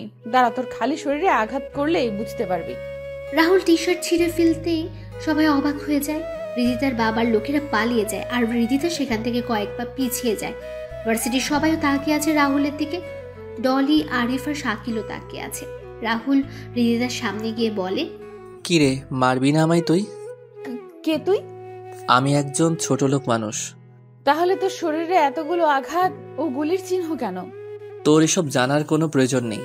তুই মার আমায়, আয় মার। রাহুল কথাগুলো বলে রিদিতার দিকে এগোচ্ছিল। তখনই রিদিতা ও তার বন্ধুরা সেখান থেকে দৌড়ে চলে গেল। রাহুল তার রক্তাক্ত টি শার্ট গায়ে জড়িয়ে ভার্সিটির বাইরে এসে একটা টঙের দোকান থেকে সিগারেট টানছে। তখন ডলি, শাকিল আর আরিফ আসে। রাহুল একবার তাকিয়ে আবার সিগারেটের ধোঁয়া ওড়াতে লাগলো। সিগারেট শেষ হলে শাকিল বলে, ভাই আপনি কে বলুন তো? আপনি যে কোনো সাধারণ মানুষ নয় সেটা আমরা বুঝে গেছি। কি বলছিস কি তোরা? তোর শরীরে এগুলো এলো কিভাবে? বলবো সব, তবে লক্ষ্য যেদিন পূরণ হবে সেই দিন বলবো। রাহুল কথাটা বলে সেখান থেকে চলে যায় বাসায়। এদিকে রিধিতা তার রুমে বসে একটু আগের কথা চিন্তা করছে। রিধিতা মনে মনে বলছে, কে ওই ছেলে? ছেলেটাকে যেমন দেখতে তেমনটা কিন্তু নয়। ওর এমন চেহারার পেছনে কি এমন রহস্য লুকিয়ে আছে? ও শরীরে এত চিহ্ন কিসের? ধুর, ও যেই হোক তাতে আমার কি? আমার বদলা নিতে হবে। সেদিন আমি চিন্তা করব কি করে যে বদলাটা নেই আমি ঠিক করেই। রিধিতা বসে এসব চিন্তা করছিল, তখনই রিধিতা ইয়েস বলে লাফ দিয়ে উঠল। রিধিতা নিচে গিয়ে খাওয়া দাওয়া শেষ করলো। রাহুল বাসায় এসে তার রুমে গিয়ে ফ্রেশ হয়ে কেটে যাওয়া জায়গায় মলম লাগিয়ে শুয়ে পড়ল। রাতের বেলা যখন সবাই মিলে খাবার খাচ্ছিল, তখনই সবাই নিউজে দেখতে পেল আজকেও বড় রাস্তার পাশের পুকুরে কয়েকজন লাশ পাওয়া গেছে। পুলিশ বলছে মৃত ব্যক্তিরা ড্রাগসের ব্যবসার সাথে জড়িত। আগের মতোই সবার বুকে লেখা আছে দ্য ডেড ডেভিল। পরের দিন সকালে রাহুল ভার্সিটিতে বসে আরিফ, শাকিল আর ডলির সাথে কথা বলছিল। তখনই শাকিল বলে ওঠে, ওই এই ভিডিওটা দেখতো তোরা? কিসের এই ভিডিওটা? আরে বেটা, কালকে রাতে পুলিশের আইজিপিকে কেউ বাজেভাবে হত্যা করেছে আর বুকে লিখে দিয়েছে দে ডেড ডেভিল, দে ডেড ডেভিল মেরেছে। কি শুরু হলো বলতো? দেশে এক এক করে সবাইকে মেরে ফেলছে ওই ডেভিল। আচ্ছা, ভিডিও দেখি। ভিডিওটা নিয়ে দেখতে পেলাম ডেভিল পুলিশের আইজিপিকে প্রথমে উলঙ্গ করে একটা ছুরি দিয়ে গলা থেকে কোমর পর্যন্ত আঘাত করছে এক নাগাড়ে, আর আইজিপি চিৎকার করছে। তারপর ডেভিল আইজিপির বুকে ফুটন্ত অ্যাসিড ঢেলে দিচ্ছে। আইজিপি চিৎকার করতে করতে অজ্ঞান হয়ে যায়। ডেভিল তখন একটা পৈশাচিক হাসি দিয়ে এক কোপে শরীর থেকে আইজিপির মাথা আলাদা করে দিল, তারপর পা হাত কেটে ফেলে। সবার ভিডিওটা দেখে মাথাটা কেমন যেন ঘুরতে লাগলো। রাহুল মোবাইল রেখে বলে ওঠে, একটা মানুষ আরেকটা মানুষকে এভাবে মারতে পারে? আমি চিন্তা করতে পারছি না। এই ডেভিল কোন সাইকো হবে? একজন মানুষ কখনো একজন মানুষকে এভাবে মারতে পারে না। আমি শুনেছি ডেভিল এমনি এমনি কাউকে মারে না, কোনো কারণ তো অবশ্যই আছে এর পিছনে। তখনই রাহুলের ফোন বেজে ওঠে। রাহুল ফোন বের করে দেখতে পায় জয়নালের কল। রাহুল সেখান থেকে উঠে গিয়ে কল রিসিভ করে। কিরে, তোকে না বলেছি আমায় কল দিবি না? তাহলে ভাই, আমি তোমার পায়ে পড়ি, তুমি পারো একমাত্র আমাদের বাঁচাতে। ওই ডেভিল অলরেডি আমাদের সকল এজেন্টের মেরে দিচ্ছে, আমাদেরও কখনো মেরে দিবে। প্লিজ তুমি আমাদের রক্ষা করো, প্লিজ। আমি আগেই বলেছিলাম তোদের এই রাস্তা থেকে বের হয়ে আসার জন্য, কিন্তু তোরা এলি না। তোদের এই ড্রাগসের জন্য অনেক ছেলে মেয়ে মারা গেছে, অনেকের সংসার নষ্ট হয়ে গেছে। ভাই, আমি আপনার পায়ে পড়ি, এবার আপনি বাঁচিয়ে নিন, সামনে থেকে আর এমন কাজ করব না। শোন, তুই আর তোর ছেলে সকল ভার্সিটি থেকে তোদের সকল কিছু যদি আজকের ভিতরে সরিয়ে নিতে পারিস, তাহলে আমি তোদের কাজ করে দিব। রাহুল কথাগুলো বলে সেখান থেকে এসে আবার আড্ডা দেওয়া শুরু করে। তখন রিধিতা ও তার বন্ধুরা আসে রাহুলদের আড্ডা দেওয়ার স্থানে। রিধিতা রাহুল আর বাকিদের উদ্দেশ্য করে বলে, রাহুল, ডলি, আমি তোদের সাথে সত্যি অনেক খারাপ ব্যবহার করেছি। তোরা আমায় ক্ষমা করে দে। আজকে কি তোর শরীর খারাপ করেছে যার জন্য এমন বলছিস? না রে, আমার শরীর ভালো, তবে নিজের কাজের জন্য খুব অনুশোচনা হচ্ছে। আসলে আমি সবার সাথে খারাপ ব্যবহার করেছি, এখন নিজেকে আমায় বদলাতে হবে। তাই তোরা আমায় ক্ষমা করে দে। তোরা যদি বলিস তাহলে আমি ভার্সিটির সবার সামনে আমি তোদের কাছে ক্ষমা চেয়ে নেব। আমি ক্ষমা করে দিলাম। দেখ রাহুল তোকে ক্ষমা করে দেয় কিনা।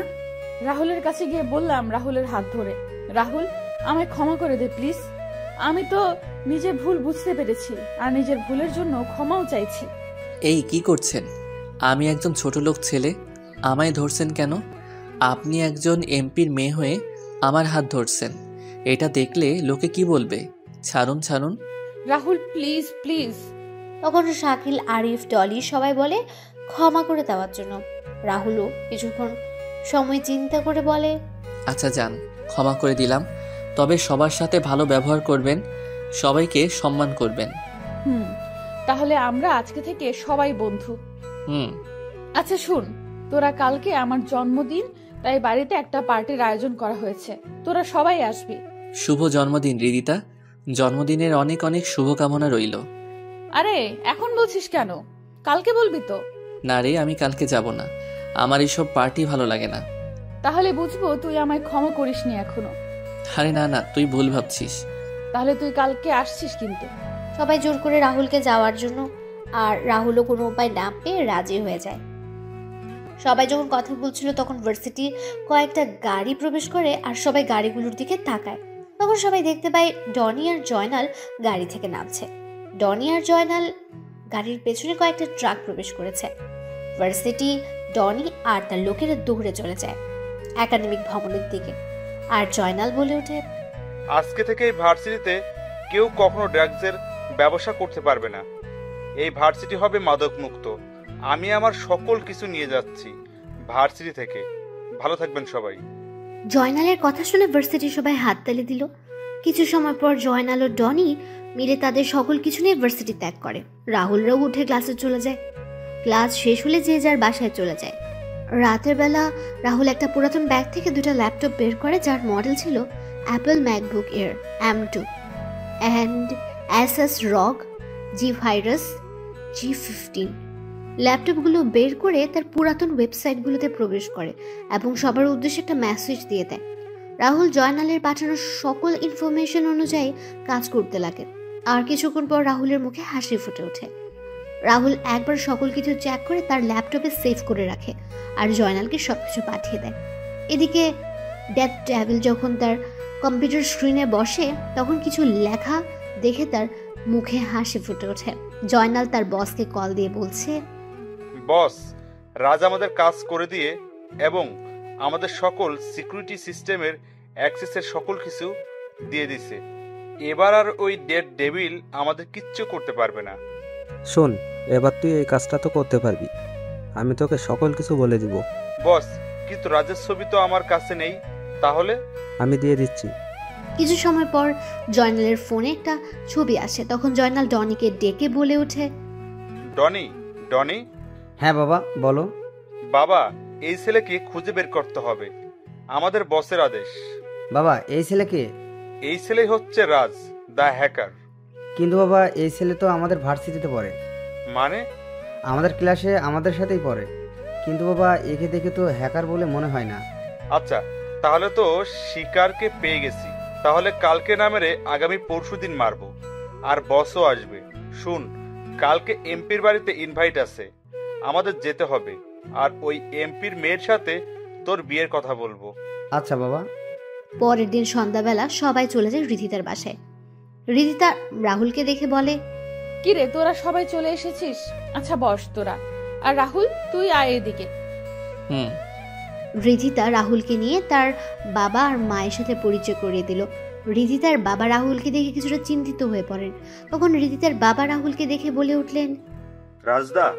আঙ্কেল, কি বলছেন আপনি? আমার নাম তো রাহুল। হ্যাঁ বাবা, ওর নাম তো রাহুল। তুমি কি রাহুলকে চেনো? হ্যাঁ, না আসলে ওকে দেখতে একজনের মতো দেখতে। কি বলছেন কি আঙ্কেল? না কিছু না। আচ্ছা, তোমরা এনজয় করো, আমি আসছি। রিদিতার বাবা সেখান থেকে চলে যান। তখন রিদিতা ও তার বাবার বন্ধু আমজাদ খানের সাথেও রাহুলের পরিচয় করিয়ে দিল। রিদিতা তার বাবার একজন লোককে ইশারা করে এবং লোকটা ইশারা করে বুঝিয়ে দেয় কাজ হয়ে গেছে। রাহুল তখন সেখানে জয়নাল ও তার ছেলেকে দেখতে পায়। জয়নাল রিদিতার বাবার আমজাদ খান কি যে কথা বলছিলেন। কিছুক্ষণ পর সবাই মিলে অনেক আনন্দ করে রিদিতার জন্মদিনের কেক কাটে। খাওয়া দাওয়া শেষ করে যে যার বাসায় চলে যায়। রাহুল তার রুমে ফ্রেশ হয়ে এসে তার রুমে ঘুমিয়ে পড়ে। আর রিদিতার বাবা তার রুমে বসে কিছু চিন্তা করছেন। তখন রিদিতার চিৎকার শুনে রিদিতার রুমে চলে যান। সেখানে গিয়ে শুনতে পারেন সকালবেলা রাহুল যখন বাসা থেকে বের হয়ে শাকিল আর আরিফের অপেক্ষা করছিল তখন একটা পুলিশের গাড়ি এসে রাহুলের সামনে থামলো আর রাহুলকে তাদের গাড়িতে তুলে নিয়ে গেল। রাহুলকে নিয়ে থানায় এনে সেলের ভেতর রাখা হয়। তখন রাহুল বলে, অফিসার, আমায় এখানে নিয়ে আসার কারণ কি? আর আমায় সেলের ভিতরেই বা কেন রাখছেন? পুলিশ অফিসার বলে, আপনি এমপি শরীফ খানের মেয়ের ডায়মন্ডের নেকলেস চুরি করেছেন এবং আমরা সেটা আপনার রুম থেকে পেয়েছি। কি বলছেন কি? আমি এমন কোনো কাজ করি নাই। কেউ আমার নামে মিথ্যা অপবাদ দিয়েছে। পুলিশ অফিসার, লাঠির আঘাত পড়লেই সব কিছু স্বীকার করবি। বর্তমানে রাতে রিদিতা তার রুমে বসে গান শুনছে আর চিপস খাচ্ছে আর নেচে যাচ্ছে। তখন তার বাবা হন্তদন্ত হয়ে এসে রিদিতার রুমে ঢোকেন আর রিদিতাকে ধরে বলেন, রিদিতা, রাহুল কোথায়? রিদিতা তার বাবার দিকে ঘুরে ডোন্ট কেয়ার ভাব নিয়ে বলে, ওই ছোট লোক তো এখানে জেলের ভেতরে পুলিশের মার খাচ্ছে। কি বলছিস কি? বাবা আমার সাথে অনেক খারাপ ব্যবহার করেছিল, আমায় থাপ্পড় মেরেছিল। এবার বুঝবে কত ধানে কত চাল। তুই এটা কি করেছিস? তুই জানিস রাহুলকে? তুই জানিস রাহুলের সম্পর্কে? রাহুলের সম্পর্কে তুই শুনলে বুঝতে পারবি আমি কেন তোকে বলছি এসব কথা। বাবা কি বলছো কি তুমি? আর তোমার এই অবস্থা কেন? কি হয়েছে? কে ওই ছোট লোক যার জন্য তুমি এমন করছো? রাহুল হচ্ছে মানুষরূপী একজন হায়না, যে নিজের শিকারকে শিকার করে খুব ঠান্ডা মাথায়। আমি একজন এমপি হয়ে কেন এত ভয় পাচ্ছি সেটা বুঝতে পারছিস না কেন? বাবা আমি তোমার কথার মানে বুঝতে পারছি না কিছুই। মারে, ওই রাহুলই হচ্ছে হ্যাকার জগতের গডফাদার, রাজ দ্য হ্যাকার। আর বিশ্বের শক্তিশালী মাফিয়া গড ড্রাগনের লিডার রাহুল রাজ। আর বিশ্বের শক্তিশালী মাফিয়া গ্রুপের ড্রাগনের লিডার রাহুল রাজ। 3 বছর আগে রাজ কোনো এক অজানা কারণে মাফিয়া ওয়ার্ল্ড ছেড়ে নিরুদ্দেশ হয়ে যায়। আমি গতকালকে দেখেই চিনতে পারি, কিন্তু কনফার্ম হওয়ার জন্য আমি রাজের ডান হাত ছোট ভাই সীমান্তকে কল দেই। তারপর সীমান্ত আমায় সবকিছু খুলে বলে। রিদিতা মাথায় হাত দিয়ে বসে পড়ে বিছানায়। রিদিতার বাবা ভয় থরথর করে কাঁপছে। তখন রিদিতা তার বাবাকে কাঁপা কাঁপা গলায় বলে, এটা আমি কি করলাম? বাবার সামান্য পাওয়ার পেয়ে আমি একজনের হায়নার সাথে পাঙ্গা নিয়ে নিলাম। এখন কি হবে বাবা? এখন কি হবে? আমি তো ভুল করে ফেলেছি। এখন কি করব? আমি যে নিজের মৃত্যু নিজে ডেকে এনেছি। আমাদের সকালে তাড়াতাড়ি করে থানায় যেতে হবে এবং রাজকে সারিয়ে নিয়ে আসতে হবে। এখন চল। পরের দিন সকালে রিদিতা আর তার বাবা থানায় গিয়ে যা শুনতে পেলেন তাতে তারা কিছুটা ভয় পেয়ে যান। তারা থানায় গিয়ে রাহুলের কথা জিজ্ঞেস করলে পুলিশ অফিসার বলে, আজকে রাহুলকে কোর্টে নিয়ে যাওয়ার পথে দুটো সন্ত্রাসী গ্রুপ তাদের উপর হামলা করে। একটা গ্রুপ রাহুলকে নিয়ে যায়। ঘটনাস্থলে কয়েকজন সন্ত্রাসী মারা যায় আর তাদের অনেক পুলিশ সদস্য হাসপাতালে ভর্তি আছে। রিদিতা তার বাবা থানা থেকে বের হয়ে আসেন। তখন রিদিতার বাবার ফোন বেজে ওঠে। রিদিতার বাবা ফোন রিসিভ করে শুনতে পান, খান সাহেব, আপনি চিন্তা করবেন না, ভাই আমাদের সাথেই আছে, আপনি আমাদের এখানে চলে আসুন। রিদিতার বাবা রিদিতাকে বাসায় চলে যেতে বলে। তিনি অন্য একটা গাড়ি ভাড়া করে সীমান্তের বলে দেওয়া ঠিকানায় চলে যান। এদিকে রিদিতা বাসার দিকে গাড়ি চালিয়ে আসছিল, তখনই কবরস্থানে সেই চাচাকে দেখতে পায়। রিদিতা গাড়ি থামিয়ে চাচার সামনে গিয়ে বলে, চাচা কেমন আছেন? ভালো রে মা, তুই কেমন আছিস? ভালোই চলছে। চাচা আপনার কাছে কিছু জানার ছিল। হ্যাঁ বল, কি জানতে চাস তুই? আচ্ছা, একটা ছেলেকে দেখি প্রত্যেকদিন বিকেলে কবরস্থানে আসে আর কান্না করতে করতে বের হয়ে যায়। আসলে ছেলেটা এখানে কেন আসে আর কান্নাই বা কেন করে? আচ্ছা, তুমি রাজের কথা বলছো? মারে, ছেলেটার পৃথিবীতে কেউ নেই। রাজের বয়স যখন 10 তখন তার মা বাবা মারা যান। তারপর থেকে রাজের দেখাশোনা করার জন্য তার মামা আর মামি তাদের বাসায় চলে আসেন। রাজের মামা আর মামি ছিলেন লোভী প্রকৃতির। তারা রাজের সম্পত্তির লোভে রাজের দেখাশোনা করার নামে রাজের উপর অত্যাচার করত। রাজের মামা মামি আর রাজের মামাতো ভাই বোন রাজকে সহ্য করতে পারত না। রাজের উপর চলতো প্রাচীন যুগের অমানবিক নিষ্ঠুর অত্যাচার। রাজের বড় মামাতো বোন সুমনা রাজকে অনেক ভালোবাসত। রাজও সুমনাকে অনেক ভালোবাসত। বলতে পারি সুমনা হয়ে যায় রাজের মা বাবা। রাজের উপর কোনো অত্যাচার হলে সুমনা তার প্রতিবাদ করত। রাজকে নিয়ে বিভিন্ন জায়গায় ঘুরতে যেত। সুমনা যতদিন বাসায় থাকতো ততদিন সবাই রাহুলের সাথে ভালো ব্যবহার করত। কিন্তু ভাগ্যের কি নির্মম পরিহাস, সুমনা কোনো এক অজানা কারণে 4 বছর আগে সুমনাও মারা যায়। সুমনা মারা যাওয়ার পর রাজের পুরো পৃথিবী পাল্টে যায়। রাজ হয়ে যায়, রাজ কেমন যেন চুপচাপ হয়ে যায়। মামা মামি আর ছোট মামাতো বোন রাজকে শত আঘাত করলেও রাজ সবকিছু মুখ বুজে সহ্য করে নিত। রাজ প্রত্যেক দিন এসে সুমনা ও তার মা বাবা কবরের কাছে বসে কান্না করে সবকিছু বলতো। আমি ছেলেটার কথাগুলো শুনে বাকরুদ্ধ হয়ে যেতাম। ছেলেটার কান্না শুনে আমি কান্না করতাম। রাজ একদিন এসে কান্না করে বলে, জানো মা বাবা আপু আজকে মামা মামি আর সীমা মিলে আমায় অনেক মেরেছে। আমার মুখে কাপড় গুজে দিয়ে আঘাত করেছে।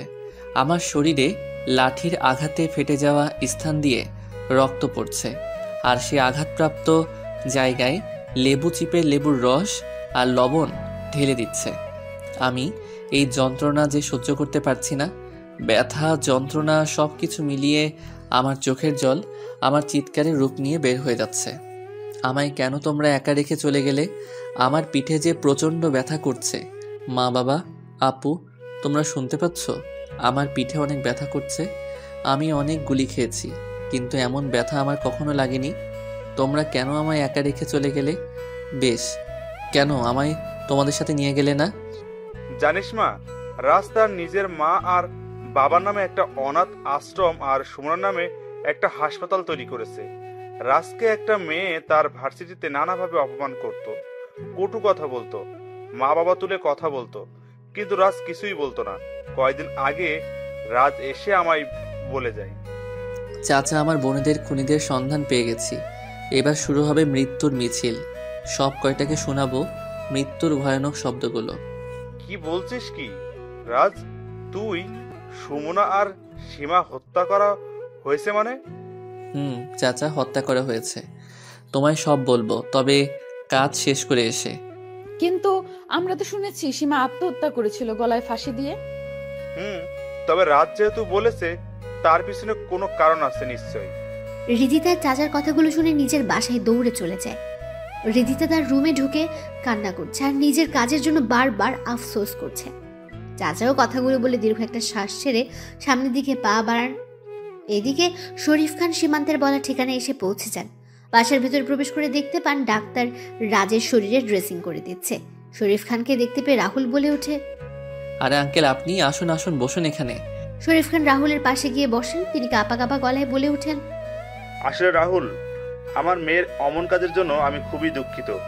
রিদিতা হয়ে আমি ক্ষমা চেয়ে নিচ্ছি।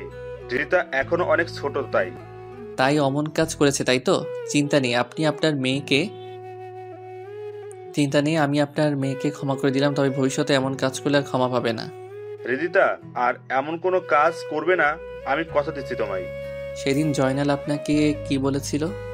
জয়নাল এসেছিল তার ছেলের সাথে আমার মেয়ের বিয়ের কথা বলতে, কিন্তু আমি মানা করে দেই।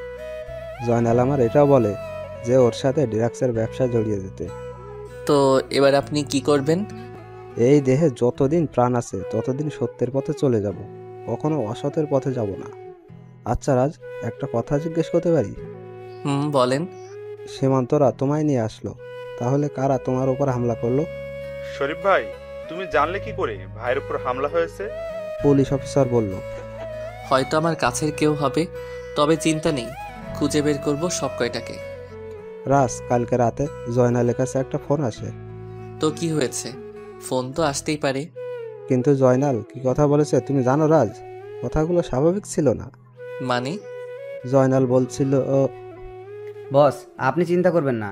এইবার যেই ড্রাগসগুলো আমদানি করেছি সেগুলো অনেক দাম আছে মার্কেটে। কয়েকটা মেয়েকে টার্গেট করা হয়েছে, এদের শরীরে ড্রাগ ইনজেক্ট করেছি, দেখা যাক কি হয়।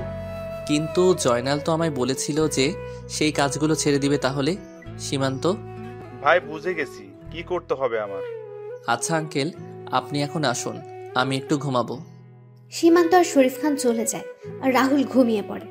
রাতের বেলা রাহুল আর সীমান্ত বসে খাবার খেতে বসে। তখন সীমান্ত বলে, ভাই শরীফ, ভাই যা বলেছে সবই সত্যি, আর আপনার উপর হামলাও জয়নাল করিয়েছে। সীমান্ত খাবার রেখে রাহুলের দিকে তাকায়। রাহুলের এমন হাসির কারণ বুঝতে পারছে না। তখন সীমান্তের দিকে রাহুল তাকিয়ে বলে, There is perhaps no greater mystery than the sea, and no greater mystery than a lost ship. ভাই, বুঝলাম না কিছুই। আপনি জানেন তো আমি ইংরেজি কম বুঝি। সময় হলেই জানতে পারবি। ভাই, এখন আমাদের কাজ কি? এখন কোনো কাজ নেই, রিল্যাক্স থাক কয়েকদিন। খাওয়া দাওয়া শেষ করে রাহুল চলে যায় তার রুমে আর সীমান্ত চলে যায় বাসার বাইরে। সীমান্ত গিয়ে সকল লোকদের সকল কাজ বুঝিয়ে দিল। এদিকে ডেথ ডেভিল মেকানিক্যাল ভয়েস ব্যবহার করে জয়নালকে কল দিল। জয়নাল, কি মনে করেছিলি তুই আমায় থামিয়ে দিবি? আরে তুই যে রাজকে দিয়ে তোর সকল সিস্টেমের সিকিউরিটি লাগিয়েছিস, সেই রাজই হলো আমার ছাত্র। তুই যে রাজকে মারার জন্য লোক পাঠিয়েছিস, সেটা যদি রাজ জানতে পারে তাহলে কি হবে ভেবেছিস? ডেড ডেভিল তুই? আমি। তুই এই কাজ করে ভালো করেছিস। এখন আমি রাজকে সব কিছু ভিডিও প্রমাণ করে দেখিয়ে আমার দলে নিয়ে নিব আর তোকে মেরে ফেলবো। তারপর রাজকে হা হা হা হা। দেখ, এমনটা করিস না তুই। তুই চাইলে আমরা কম্প্রোমাইজ করতে পারি। করব। তার আগে তুই যেই মেয়েদের মেরেছিস তাদের ফিরিয়ে দিতে পারবি? যদি পারিস তাহলে আমি কম্প্রোমাইজ করতে রাজি। জানি পারবি না, তাহলে রেডি হয়ে যাই নতুন খেলার জন্য। কালকে থেকে আবার খেলা শুরু হবে। কালকে কার উইকেট হারিয়ে যায় সেটা দেখতে থাক। কথাটা বলে ডেভিল ফোন কেটে দেন। এদিকে জয়নাল মাথায় হাত দিয়ে বসে পড়ে। জয়নাল ফোন নিয়ে তার বসকে কল দিল আর বলল, বস, অনেক বড় সমস্যা হয়ে গেছে। রাজকে যে আমরা মারার জন্য লোক পাঠিয়েছিলাম সেটা ডেড ডেভিল কি করে জেনে গেছে এবং আমাদের করা প্ল্যানের ভিডিও রাজকে দেখিয়ে দিবে। কি করব এখন বস? সব কিছু যে হাতের বাইরে চলে যাচ্ছে। কিছুই হাতের বাইরে যেতে দিব না। এবার সময় হয়ে গেছে আমাদের বিগ বস এর বাইরে আসার। বিগ বস মানে? আমার বস পুরো মাফিয়া জগতের কিং বিগ বস। সে খুব তাড়াতাড়ি আসছে, বাংলাদেশে আসছে। কবে আসবে বস? খুব তাড়াতাড়ি। বস ফোন কেটে কল দিল বিগ বসের নম্বরে। বিগ বস কল রিসিভ করতে বস সালাম দিয়ে বলল, আপনাকে এবার বাংলাদেশে আসতে হবে। ডেড ডেভিল আর রাজ আমাদের দম বন্ধ করে দিয়েছে আর আমাদের সকল কিছু বন্ধ করে দিয়ে যাচ্ছে। বসের কথাগুলো শুনে বিগ বস কল কেটে দিল। পরের দিন সকালে রাহুল নাস্তা করে তার প্রিয় বাইক ইয়ামাহা R15M নিয়ে বেরিয়ে পড়ে। রাহুলকে বাইকে ভার্সিটি আসতে দেখে সবাই অবাক হয়ে যায়। অর্বা আর মিথিলা রিদিতাকে ধাক্কা দিয়ে সামনে থাকাতে বলে, আর রিদিতা সবার মতো অবাক হয়ে যায়। রাহুল বাইক পার্ক করে চলে যায় ডলি, আরিফ আর শাকিলের পাশে। রাহুল গিয়ে বসতে শাকিল বলে, ভাই রে ভাই, কি এন্ট্রি নিলি রে। রাহুল, তোকে পুরো আল্লু অর্জুনের মতো লাগছে রে। I am impressed. এত ঢং করিস না। ভার্সিটির সকল মেয়েই ইমপ্রেসড হয়ে গেছে। দেখ সবাই কেমন করে তাকিয়ে আছে। মনে হচ্ছে রাহুলকে গিলে ফেলবে। এই শালা, তোর হাতে আর মাথায় ব্যান্ডেজ কেন? কি হয়েছে? আরে অ্যাক্সিডেন্ট করেছিলাম, তাই এমন হয়ে গেছে। সবাই মিলে কথা বলছিল, তখন রিদিতা তার বন্ধুরা আসে। রিদিতা রাহুলের পাশে বসে। তখন রাহুল সেখান থেকে উঠে পড়ে, ক্লাসের দিকে হাঁটা দিল। শাকিল বলল, কিরে রাহুল, চলে যাচ্ছিস যে? ক্লাসে যাব, সময় হয়ে গেছে। আরে আরো 10 মিনিট বাকি আছে তো ক্লাসের। তোরা 10 মিনিট কথা বলে আয়, আমি ক্লাসে আছি। রাহুল কথাগুলো বলে চলে যায়। রিদিতা তাকিয়ে আছে রাহুলের যাওয়ার দিকে। সবাই আরো কিছু সময় কথা বলে ক্লাসে চলে যায়। আরিফ, শাকিল আর ডলি রাহুলের পাশে বসে। তখন ডলি বলে, এইভাবে চলে এলি কেন? সবাই মিলে কত মজা করলাম, তুই ছিলি না। ক্লাস ছিটুর পর থাকিস। রিদিতা কি জানি কিসের টিপ দেবে। রাহুল একবার শাকিল আর একবার রিদিতার দিকে তাকায়। রাহুল দেখতে পায় রিদিতা কেমন করে তাকিয়ে আছে। তোরা খেয়ে নিস ট্রিট। আমি আমার জীবনের সেরা ট্রিট পেয়ে গেছি। কিছু সময় পর স্যার ক্লাসে এসে ক্লাস নেওয়া শুরু করেন। ক্লাস শেষে স্যার যখন ক্লাস থেকে বের হয়ে যাবেন তখন স্যার রাহুলকে উদ্দেশ্য করে বলেন, রাহুল, এখন ক্লাস শেষ করে আমার রুমে এসে একবার দেখা করবে। আচ্ছা। রাহুল ক্লাস শেষ করে স্যারের পিছু পিছু চলে যায়। রিদিতা, শাকিল আর আরিফের কাছে এসে বলে, কি রে, বলেছিলে তোরা রাহুলকে? বলেছি। কি বলেছে ও? তোরা খেয়ে নিস ট্রিট। আমি আমার জীবনের সেরা ট্রিট পেয়ে গেছি। কিসের ট্রিটের কথা বললো? আচ্ছা। রাহুল স্যারের সাথে তার রুমে চলে যায়। তখন স্যার রাহুলকে কিছু ছবি আর একটা ফাইল এগিয়ে দিয়ে বলেন, রাজ, এইগুলো দেখো তুমি। রাজ মানে? রাহুল, আমি তোমার সম্পর্কে সব জানি। রাহুল, আমার এই শিক্ষকতার পেশার আড়ালে একটা পরিচয় আছে যা কেউই জানে না। কি পরিচয় স্যার? আমি একজন ইন্টারপোল অফিসার। আমি জানি তুমি একজন হ্যাকার আর ড্রাগ টিমের লিডার। স্যার, এই ছবিগুলো প্রায় সবাইকেই আমি মেরে ফেলা হয়েছে তো, আর কয়েকজন বাকি আছে। তবে ওদের সবার বস মাফিয়া জগতের বর্তমান কিং বিগ বস খুব তাড়াতাড়ি বাংলাদেশে আসছে। তার জন্য লক্ষ্য হলো তোমায় এবং ডেড ডেভিলকে হত্যা করা। আমি আমার সোর্সের কাছ থেকে জানতে পেরেছি তোমাকে এখন সাবধানে থাকতে হবে। স্যার, সাবধানে তো ওরা থাকবে। ওই বিগ বস বাংলাদেশে এসে অনেক ভুল করেছে যা সে তার প্রাণের মূল্য দিয়ে বুঝবে। মানে? There is perhaps no greater mystery than the sea and no greater mystery than a lost ship. আসি স্যার। রাহুল কথাগুলো বলে রুম থেকে বের হয়ে যায়। আর স্যার রাহুলের এমন রহস্যময় কথা শুনে কথাটার মানে বোঝার চেষ্টা করছেন। রাহুল ক্লাসে এসে শাকিল আর আরিফের সাথে বসে পড়ে। কি রে, স্যার কেন ডাকলো? আমার এই অবস্থা হলো কি করে সেটা জানার জন্য। ও আচ্ছা, কিছুক্ষণ পর স্যার এসে ক্লাস নেওয়া শুরু করেন। ক্লাস শেষ করে স্যার চলে যান। রাহুল ক্লাস থেকে বের হয়ে তার বাইকের কাছে সে বাইক নিয়ে যেই বের হবে ভার্সিটি থেকে, তখন রিজা রাহুলের সামনে এসে বলে, কি ব্যাপার, কোথায় যাচ্ছ তুমি? হাওয়া খেতে যাচ্ছি। আপনার কোনো সমস্যা? শাকিল আর আরিফ কিছু বলেনি? হুম, বলেছে। তাহলে চলে যাচ্ছ যে? জীবনে অনেক ট্রিট পেয়েছি, আর কয়েকদিন আগেই তো আপনার কাছ থেকে সেটা ট্রিট পেয়েছি, আর ট্রিট লাগবে না। আসলে আমি... রাহুল কথাগুলো বলে চলে যায় বাইক নিয়ে, ভার্সিটি থেকে বের হয়ে যায়। রিদিতা যখন হাঁটছিল আনমনে, তখন ডনি রিদিতার সামনে এসে রিদিতার হাত ধরে বলে, জানেমান, কি খবর তোমার? একা কেন হাঁটছো? আমায় সাথে নিয়েই তো হাঁটতে পারো। ডলি, কি বলছিস কি তুই? মাথা ঠিক আছে তোর? আমার হাত ছাড় বলছি। আমার সবকিছু ঠিক আছে, তবে আমাদের বিয়ের পর কিছু ঠিক থাকবে না। আমাদের বিয়ে মানে? তোমার আর আমার বিয়ে, জানেমান। তোর মতো একটা নেশাখোর আর গাঁজাখোর ছেলেকে আমি বিয়ে করব? দেখ, আমার এমনিতেই মনটা ভালো না, তাই উল্টো পাল্টা না বকে এখান থেকে চলে যা, এতেই ভালো হবে। চলো আমার সাথে, তোমার মন ভালো হয়ে যাবে, আর কয়েকদিন পরেই তো আমাদের বিয়ে হয়ে যাবে। বলছি না তোকে আমার সামনে থেকে চলে যেতে? তাহলে কেন শুনছিস না? তোর মতো একটা অপরাধী ছেলেকে কে বিয়ে করবে? তোর বাপ এক সন্ত্রাসী আর তুই হলি আরেক সন্ত্রাসী, আর তোকে করব আমি বিয়ে? আরে আমার দিন এত খারাপ আসেনি যে তোকে বিয়ে করব। রিদিতা কথাগুলো বলে চলে যায় সেখান থেকে। আর টনি অগ্নি চোখে তাকিয়ে আছে রিদিতা যাওয়ার দিকে। রিদিতা সবার সাথে কথা বলে চলে যায় তার বাসায়। বিকেলবেলা রাহুল তার বাসা থেকে বের হয়ে চলে যায় তার বাবা মা আর বোনদের কবরের কাছে। সেখানে কিছু সময় অতিবাহিত করে রাহুল যখন বের হয়ে দেখতে পায় রিদিতা তার দিকে এগিয়ে আসছে, তখন রাহুল কোনো কথা না বলে তার বাইকের কাছে এসে যেই বাইক ঘুরিয়ে স্টার্ট দেবে তখনই শুনতে পায় রিদিতার চিৎকার। রাহুল পেছনে তাকিয়ে দেখতে পায় একটা কালো গাড়িতে রিদিতাকে কয়েকজন মিলে জোর করে তুলে নিয়ে যাচ্ছে। রাহুল বাইক থেকে নেমে যখন দৌড় শুরু করবে তখনই লোকগুলো রিদিতাকে গাড়িতে নিয়ে চলে যাচ্ছিল। রাহুল তার বাইকের কাছে এসে বাইক স্টার্ট দিয়ে ওই গাড়ির পিছু নিল। এদিকে রিদিতা চিৎকার করেই যাচ্ছে, কিন্তু কেউ চিৎকার শুনছে না। কিছু দূর যাওয়ার পর রাহুল দেখতে পায় গাড়িটা একটা জঙ্গলে প্রবেশ করছে। রাহুলও গাড়িটার পিছু নিল। রাহুল একটা পোড়া বাড়ির সামনে গাড়িটাকে দাঁড়িয়ে আছে দেখতে পায়। রাহুল বাইক থেকে নেমে ভেতরে প্রবেশ করতেই রিদিতার চিৎকার শুনতে পায়। রাহুল ভেতরে ঢুকে দেখতে পায় ড্রাগস, গাঁজা, আফিম সহ আরও অনেক মাদকদ্রব্য এখানে ছোট ছোট করে প্যাকেট করা হচ্ছে। রাহুলকে দেখে রিদিতা চিৎকার করে বলে, রাহুল! রাহুল রাজদা হ্যাকার, চলে আসছিস এখানে মরার জন্য? ভালো হয়েছে, তোকে মেরে আমি আমার বিয়েটাও সেরে নিব। তোর মতো বিড়াল করবে বাঘের শিকার? বাঘকে শিকার করা এত সহজ নয়। বাঘ সব জায়গায় রাজত্ব করে বেড়ায়, সেটা হোক নিজের এলাকায় বা বিড়ালের এলাকায়। কে আসল বাঘ আর কে বিড়াল এখনই সেটা বোঝা যাবে। এই মার শালাকে। ডনির কথা শুনে ডনির লোকেরা যখন রাহুলকে মারার জন্য লাঠি, হকি স্টিক, পাইপ নিয়ে এগিয়ে আসে, রাহুল ডনিও সবার দিকে তাকিয়ে বলে ওঠে, এই 30 জন আমায় মারবে? কেন বেশি মনে হচ্ছে তোর কাছে? এরা করব বাঘকে শিকার? হারে, এরা তো নিজেই বাঘের শিকারে পরিণত হবে। রাজ কথাটা বলে এক এক করে সবাইকে মারতে থাকে।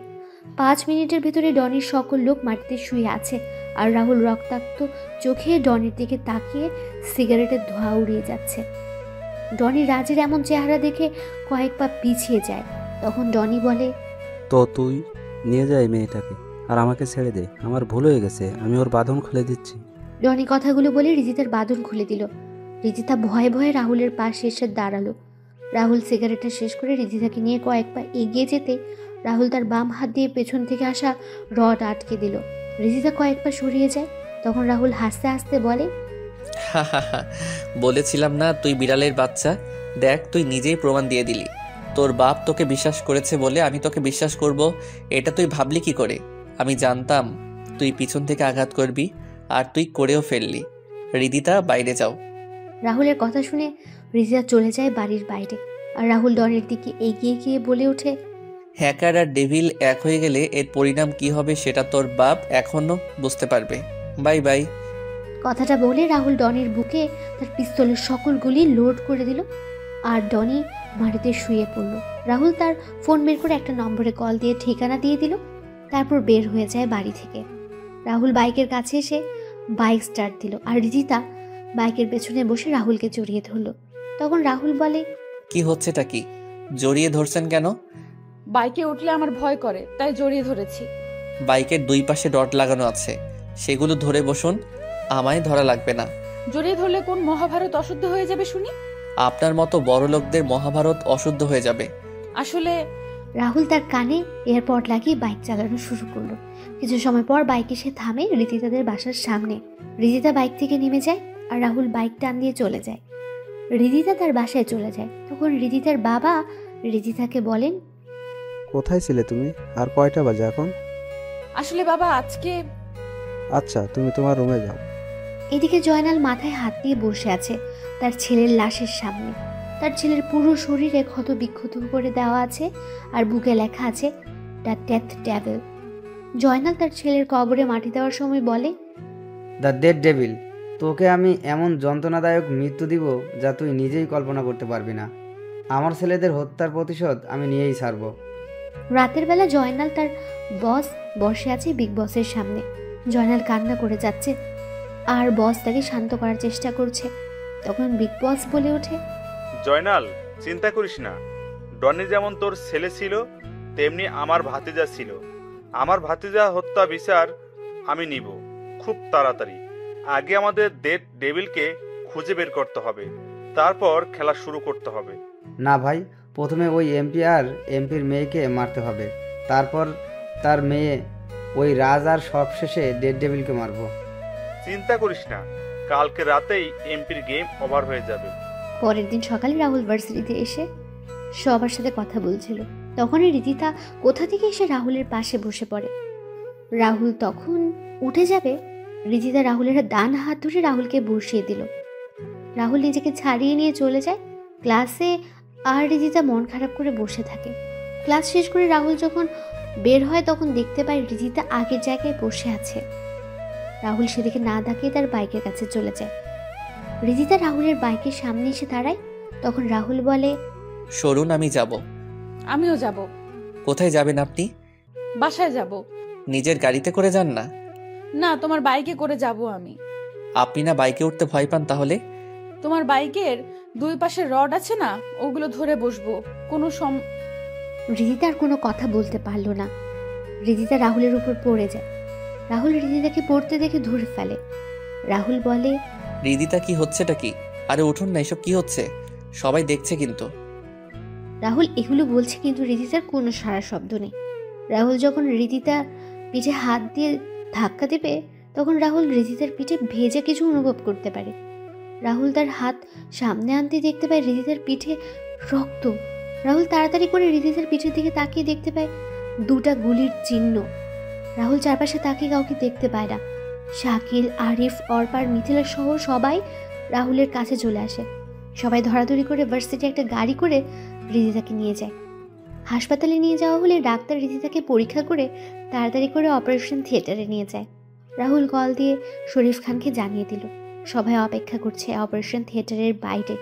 আর এদিকে জয়নাল, বস আর বিগ বস বলছে, এবার ওই রাহুল রাজকে ফাঁসিয়ে দিয়ে এমপিকে মেরে দিব, তারপর ডেড ডেভিলের পালা। এরপর এই বাংলাদেশে আমার রাজত্ব আর আমার ব্যবসায় ছড়িয়ে পড়বে। বস, কি প্ল্যানটাই না করলেন! এক ঢিলে দুই পাখি শিকার। এখন ডেড ডেভিলকে মেরে আমার ছেলের হত্যার প্রতিশোধ নেওয়া বাকি। এইদিকে রাহুল বসে আছে অপারেশন থিয়েটারের বাইরে। শরীফ খান কান্না করে যাচ্ছে। অর্পা, মিথিলা, ডলি, আরিফ, শাকিল সবাই দাঁড়িয়ে আছে। তখনই রাহুলের ফোন বেজে ওঠে। রাহুল ফোন রিসিভ করে বলে ওঠে, হ্যাঁ সীমান্ত, বল। ভাইয়া, যে শরীফ ভাইয়ের মেয়েকে গুলি করেছিল তাকে পেয়ে গেছি, এখন কি করব? তুই ওই কুত্তার বাচ্চাকে আমার সেলে নিয়ে যা, আমি আসছি। রাহুল কথাটা বলে ফোন রেখে সবার উদ্দেশ্যে বলে ওঠে, তোরা সবাই এখানে থাক, আমি আমার একটা কাজ শেষ করে আসছি। আর আঙ্কেল, আপনি চিন্তা করবেন না, ধৈর্য ধরুন। রাহুল বেরিয়ে পড়ে তার টর্চার সেলের উদ্দেশ্যে। রাহুল সেখানে পৌঁছে দেখতে পায় একটা ছেলেকে বেঁধে রাখা হয়েছে। রাহুল কোনো কথা ছাড়াই ছেলেটাকে গিয়ে মারতে থাকে। মারতে মারতে ছেলেটার অবস্থা খারাপ করে দিল রাহুল। রাহুল চেয়ার টেনে ছেলেটার সামনে বসে বলে, বল, তোকে কে এই কাজ করতে বলেছে? ছেলেটা কোনো কথা বলছে না, শুধু হেসেই যাচ্ছে। এটা দেখে রাহুলের রাগের পরিমাণ আরও বেড়ে যায়। রাহুল যখন ছেলেটাকে মারতে যাবে তখন রাহুলের ফোন বেজে ওঠে। ছেলেটা বলে, নেই, তাড়াতাড়ি করে ফোন রিসিভ কর, তোর জন্য সুখবর আছে, তাড়াতাড়ি রিসিভ কর, না হলে যে ফোন করেছে সেও মারা যাবে। রাহুল ফোন বের করে দেখতে পায় আরিফের কল। রাহুল রিসিভ করতে আরিফ কান্না মিশ্রিত কণ্ঠে বলে ওঠে, বন্ধু, আমাদের তুই বাঁচা বন্ধু, ওরা আমাদের মেরে ফেলবে, হাসপাতালের সবাইকে। আর আর কি আরিফ, কি হয়েছে বল আমাকে। বন্ধু, রিদিতার বাবাকে ওরা মেরে ফেলেছে। আমরা অপারেশন থিয়েটারে লুকিয়ে আছি, ওরা দরজা ভাঙার চেষ্টা করছে, তুই তাড়াতাড়ি চলে আয়। রিদিতার অপারেশন মাঝপথেই থেমে গেছে, ওরা পাওয়ার সাপ্লাই অফ করে দিয়েছে। বন্ধু, সবাই ভয় পেয়ে আছে অনেক, তুই তাড়াতাড়ি চলে আয়। তোরা টেনশন করিস না, আমি আসছি, তোদের কিছু হবে না আমি থাকতে। রাহুল ফোন রেখে যেই বের হতে যাবে তখনই ছেলেটা হাসতে হাসতে বলে, সব কটা মারা পড়বি, এখন কেউ আর জীবিত পাবি না তুই। রাহুল পাশে থাকা একটা হাতুড়ি দিয়ে ছেলেটার মাথায় আঘাত করতে ছেলেটা নিস্তব্ধ হয়ে যায়। সীমান্ত, তাড়াতাড়ি করে হাসপাতালে চল। রাহুল আর সীমান্ত হাসপাতালে পৌঁছে যায়। সীমান্ত গিয়ে পাওয়ার সাপ্লাই রুম খুঁজে পাওয়ার সুইচ অন করে। তখন রাহুল আর সীমান্ত দেখতে পায় হাসপাতালে পরিণত হয়েছে মর্গে। হাসপাতাল জুড়ে রক্ত আর রক্ত। রাহুল আর সীমান্ত তাড়াতাড়ি করে অপারেশন থিয়েটারের সামনে গিয়ে দেখতে পায় শরীফ আঙ্কেল আর কয়েকজন নার্সের মরদেহ পড়ে আছে অপারেশন থিয়েটারের বাইরে। রাহুল শরীফ খানের লাশের সামনে গিয়ে শরীফ আঙ্কেলকে ডাকতে থাকে। Uncle, uncle. কোনো শব্দ নেই। সীমান্ত সহ বাকি সবাই পুরো হাসপাতালে খুঁজেও কাউকে পাচ্ছে না। রাহুল শরীফ খানের লাশ ধরে বসেছিল। হঠাৎ করে শরীফ খান শব্দ করে ওঠেন আর বলেন, রাজ, আমার সময় শেষ হয়ে এসেছে রে। আমার মেয়েটা অনাথ হয়ে গেল বাবা, তুই আমায় কথা দে, তুই ওদেরকে ছাড়বি না, বল বাবা, বল বাবা। হ্যাঁ আঙ্কেল, আমি কাউকে ছাড়বো না, তোমার আর তোমার কিছু হবে। এই তাড়াতাড়ি করে ডাক্তারকে ডাক না তোরা। না বাবা, আমার সময় শেষ, তুই আমার মেয়েটাকে তোর সাথে রাখিস। আমার মেয়েটাকে আমি তোর হাতে তুলে দিলাম, তুই এখনও। আর কোনো কথা বলতে পারছিল না শরীফ খান। তখন সীমান্ত রাহুলের কাছে এসে বলে, ভাই, পুরো হাসপাতালে খুঁজে কাউকে পায়নি, মনে হয় ওরা চলে গেছে এখান থেকে। রাহুল সহ সবাই অপারেশন থিয়েটারের সামনে গিয়ে দেখতে পায় অপারেশন থিয়েটারের ভেতর থেকে বন্ধ। রাহুল কল দিল আরিফের নাম্বারে, কিন্তু কেউ রিসিভ করছে না। রাহুলের টেনশন যেন বেড়ে যাচ্ছে। রাহুল একের পর এক ফোন দিয়ে যাচ্ছে কিন্তু রিসিভ হচ্ছে না। রাহুল সীমান্তকে বলে দরজা ভাঙার জন্য, আর এদিকে রাহুল ফোন দিয়ে যাচ্ছে। হঠাৎ করে ফোন রিসিভ হতে রাহুল বলে ওঠে, হ্যাঁ আরিফ, তোরা কোথায়? আমি অপারেশন থিয়েটারের বাইরে দাঁড়িয়ে আছি, তোরা কই? বন্ধুরে। শাকিল, কি হয়েছে? কান্না করছিস কেন তুই? দরজা খোল তাড়াতাড়ি। কিছু সময় পর শাকিল এসে পাশের একটা রুমের দরজা খুলে দিল। রাহুল সীমান্ত ভেতরে ঢুকে দেখতে পায় সবাই একটা লাশকে ঘিরে রেখেছে আর কান্না করছে। রাহুল ধীর পায়ে এগিয়ে যায় সামনের দিকে। রাহুল সামনে গিয়ে লাশের দিকে তাকাতে থমকে যায়। রাহুল লাশের সামনে যেয়ে বলে ওঠে, আরিফ, আরিফ, কথা বল, দেখ আমি এসেছি তো তোকে বাঁচানোর জন্য। কি রে, কথা বলছিস না যে? আরিফ। রাহুল আরিফের লাশকে জড়িয়ে ধরে কান্না করছে আর চিৎকার করছে, কিন্তু আরিফ নিশ্চুপ। আরিফ পৃথিবীর মায়া ছেড়ে পাড়ি দিয়েছে পরপারের যাত্রায়। কি করে এসব হলো? আমরা যখন অপারেশন থিয়েটারের বাইরে অপেক্ষা করছিলাম তখন বাইরে গুলির আওয়াজ শুনতে পাই। কিছু বুঝে ওঠার আগেই জয়নাল ও দুইজন পিস্তল হাতে তাদের লোক নিয়ে আমাদের সামনে চলে আসে। আমরা কিছু বুঝতে পারছিলাম না। তখনই আঙ্কেল সামনে গিয়ে ওদের সাথে কথা বলতে যাবেন, তার আগেই ওরা অপারেশন থিয়েটারে ঢোকার চেষ্টা করে। তখন আমরা সবাই অপারেশন থিয়েটারে ঢুকে পড়ি। আঙ্কেল যখন আসতে যাবে তার আগেই ওরা আঙ্কেলের লক্ষ্য করে গুলি করে দেয়। আর আঙ্কেল। আরিফের এমন অবস্থা হলো কি করে? রিদিতাই বা কোথায়? আমাদের ফোনের আলোতে রিদিতার অপারেশন করা হয়। অপারেশন শেষে প্রয়োজন হয় রক্তের, যা পাশের একটা রুমে ছিল, কিন্তু কেউ ভয়ে যাচ্ছিল। তখন আরিফ সাহস করে চলে যায়। আর আরিফ যখন ফিরে আসে তখন আমরা আরিফের শরীরের গুলির চিহ্ন দেখতে পাই। ডাক্তাররা কিছু করার আগেই আরিফ আমাদের ছেড়ে চলে যায় বহু দূরে। অপারেশন থিয়েটারের দরজা ভেঙে ওরা রিদিতাকে নিয়ে যায় আর আমাদের ভয় দেখিয়ে চলে যায় ওরা। রাহুল যখন সব শুনছিল তখনই রাহুলের ফোন বেজে ওঠে। তখন রাহুল ফোন রিসিভ করে আর ও পাশ থেকে বলে ওঠে, আর রাহুল রাজ বা ডেড ডেভিল নিয়ে যা তোর রিদিতাকে 2 ঘন্টার ভেতরে খুঁজে বের করতে পারলে বেঁচে যাবে, না হলে ওই মেয়ে মারা যাবে। আমাদের থেকে সকল ইনফরমেশন চুরি করে নিয়েছিলি, তাই না? চিন্তা করিস না, ডাক্তার এখানে আছে, তুই ইনফরমেশন দিয়ে দিলে মেয়েটা বেঁচে যাবে। এবার দেখি তুই কি করতে পারিস। বিগ বসের হাসির সাথে সংযুক্ত হয় আরেকটা হাসি। হাসি শুনে বিগ বস হাসি থামিয়ে দিল। রাহুল হাসতে হাসতে বলে ওঠে, ওই মেয়ে মরলে তো আমার কিছু না, মেয়েটা মরলে ক্ষতি হবে তোদের। মানে? মানে হলো মেয়েটার ফেসবুক অ্যাকাউন্টে আমি সকল ইনফরমেশন সেভ করে রেখেছি, আর টাইমার দিয়েছি আজকে সন্ধ্যা 7টা। মেয়েটা যদি মারা যায় তাহলে তোদের আসল চেহারা সবার সামনে চলে আসবে। মনে করিস না মেয়েটার অ্যাকাউন্টে ঢুকে অফ করে দিবি, এটা আমার সৃষ্টি করা। সো আমি মেয়েটার একটা কোড দিয়ে অ্যাক্টিভেট করে রেখেছি, যা মেয়েটা ছাড়া কেউ জানে না। এখন একমাত্র মেয়েটাই পারে তোদের বাঁচাতে। এখন তোর চিন্তা কর, মেয়েটা মরবে না বাঁচবে। টিং ঠক টিং ঠক, হা হা হা। রাহুলের এমন কথা শুনে শাকিল, সীমান্ত সহ সবাই অবাক হয়ে যায়। এদিকে বিগ বস তার লোকদের উদ্দেশ্য করে বলে মেয়েটাকে এখানে নিয়ে আসার জন্য, আর ডাক্তারকে মেয়েটাকে সুস্থ করে তোলার জন্য। বস, কি করছেনটা কি আপনি? মেয়েটা মরে গেলেও তো ভালো। তোদের এত কথা বলতে কে বলেছে? একটু চুপ থাক না। আবার রাহুলের ফোন বেজে ওঠে। রাহুল ফোন রিসিভ করতে চাচা বলে ওঠেন, রাহুল, হৃদিতা মামনিকে দেখলাম স্ট্রেচারে করে কয়েকটা লোক আমাদের ওই পুরাতন বাংলোতে নিয়ে গেছে, আর সবার সাথে অনেক অস্ত্র আছে। আর এখন দেখলাম কয়েকটা অ্যাম্বুলেন্স আর কয়েকজন ডাক্তারকে নিয়ে আসা হয়েছে। ধন্যবাদ চাচা, তুমি চিন্তা করো না, রিদিতার কিছু হবে না। সীমান্ত, চল খেলা শুরু করতে হবে, অনেকদিন হলো খেলা হয়নি। শাকিল, সবাইকে নিয়ে তুই যা আর জানাজার ব্যবস্থা কর, আমরা দাফনের আগেই ফিরে আসবো।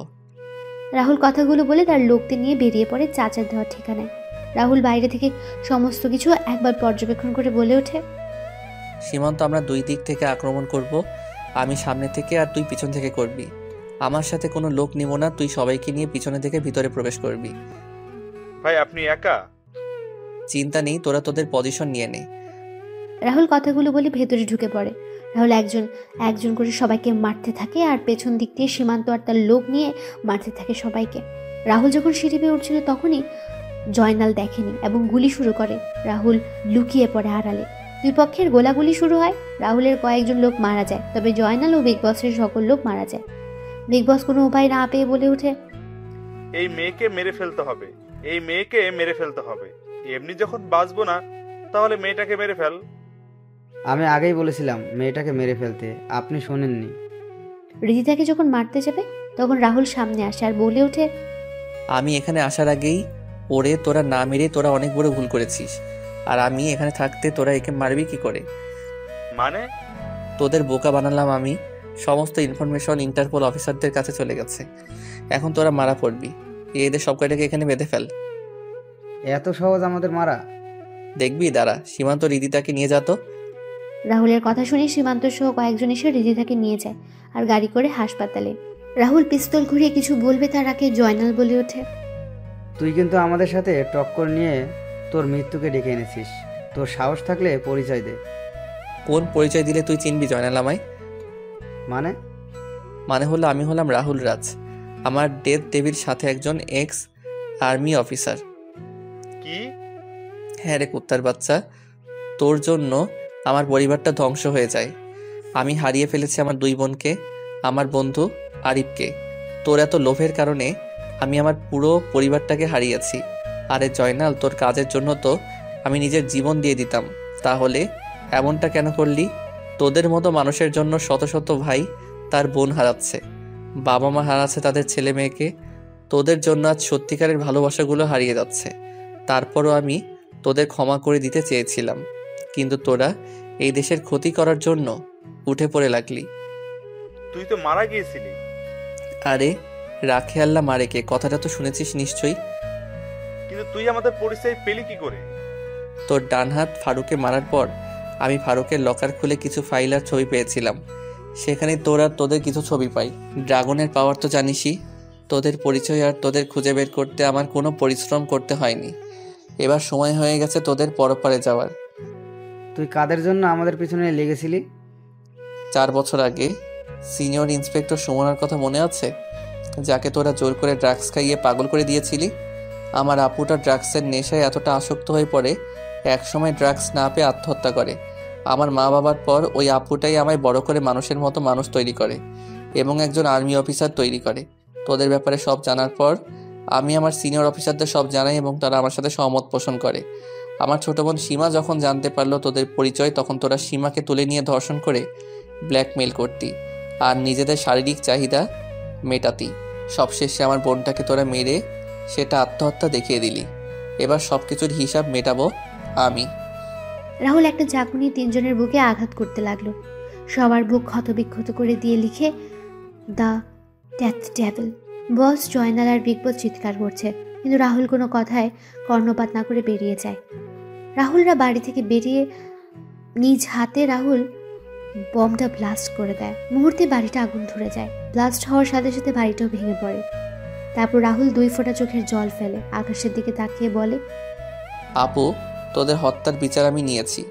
আরিফ বন্ধু, আমি তোর হত্যাকারীদের শেষ করে দিয়েছি। তোরা ভালো থাকিস, সবাই ওপারে। রাহুল চলে যায়। আরিফ শরীফ খানের জানাজা শেষ করে চলে যায় হাসপাতালে গিয়ে জানতে পারে সকালে রিধিতার জ্ঞান ফিরবে। সীমান্ত সহ বাকি সবাইকে পাঠিয়ে দিয়ে রাহুল হাসপাতালে থেকে যায়। রাহুলের চোখটা লেগে আসছিল, তখনই নার্স এসে বলে দেয় রিধিতার জ্ঞান ফিরেছে। রাহুল গিয়ে রিধিতার সাথে দেখা করে। রিধিতা সুস্থ হতে 1 মাস লেগে যায়। রিধিতা তার বাবার এমন মৃত্যুর কথা শুনে কান্নায় ভেঙে পড়ে। রিধিতা এখন রাহুলের সাথে রাহুলের মামা মামির। রাহুল রিধিতাকে বিয়ে করতে রাজি হয়। আজ 32 ডিসেম্বর, রাহুল আর রিধিতার বিয়ে। এদিকে কাজী বলছে, বাবা এবার তুমি বলো। কি বলবো? কবুল কবুল। হ্যাঁ বলছি, আবুল আবুল। আমি ওর কথা শুনে একটু রাগ দেখিয়ে বললাম, কি বলছিস তুই? এদিকে সবাই হাসছে। রিধিতা তখন বলে, তুই কবুল বলবি না আমি? ওইটা করে নেব সবার সামনে। বলছি, কবুল কবুল কবুল। কাজী সাহেব, আর বলা লাগে কি? না বাবা, হয়ে গেছে। দোয়া করা শেষ হলে রিধিতা রাহুলের কানে কানে বলে, আজকে রুমে আয়, আমি ছুরি আর লাঠি নিয়ে অপেক্ষা করব। আমায় কষ্ট দেওয়া না, রুমে আয়, বুঝতে পারবি। ইন্না নিল্লাহ, আল্লাহ কি বলছো এসব? আয় রুমে। তখন মিথিলা এসে বলে, দুলাগাই, বিড়ালটা মারিস ভালো করে। আগুনে যা ঘি ঢেলেছিস সেটা এখন অনেক গরম হয়ে ফুটছে। বিড়ালের বিয়ে হবে না। এখন সেটা বুঝতে পারছি। হে সৃষ্টিকর্তা, তুমি রহম করো আমার উপর।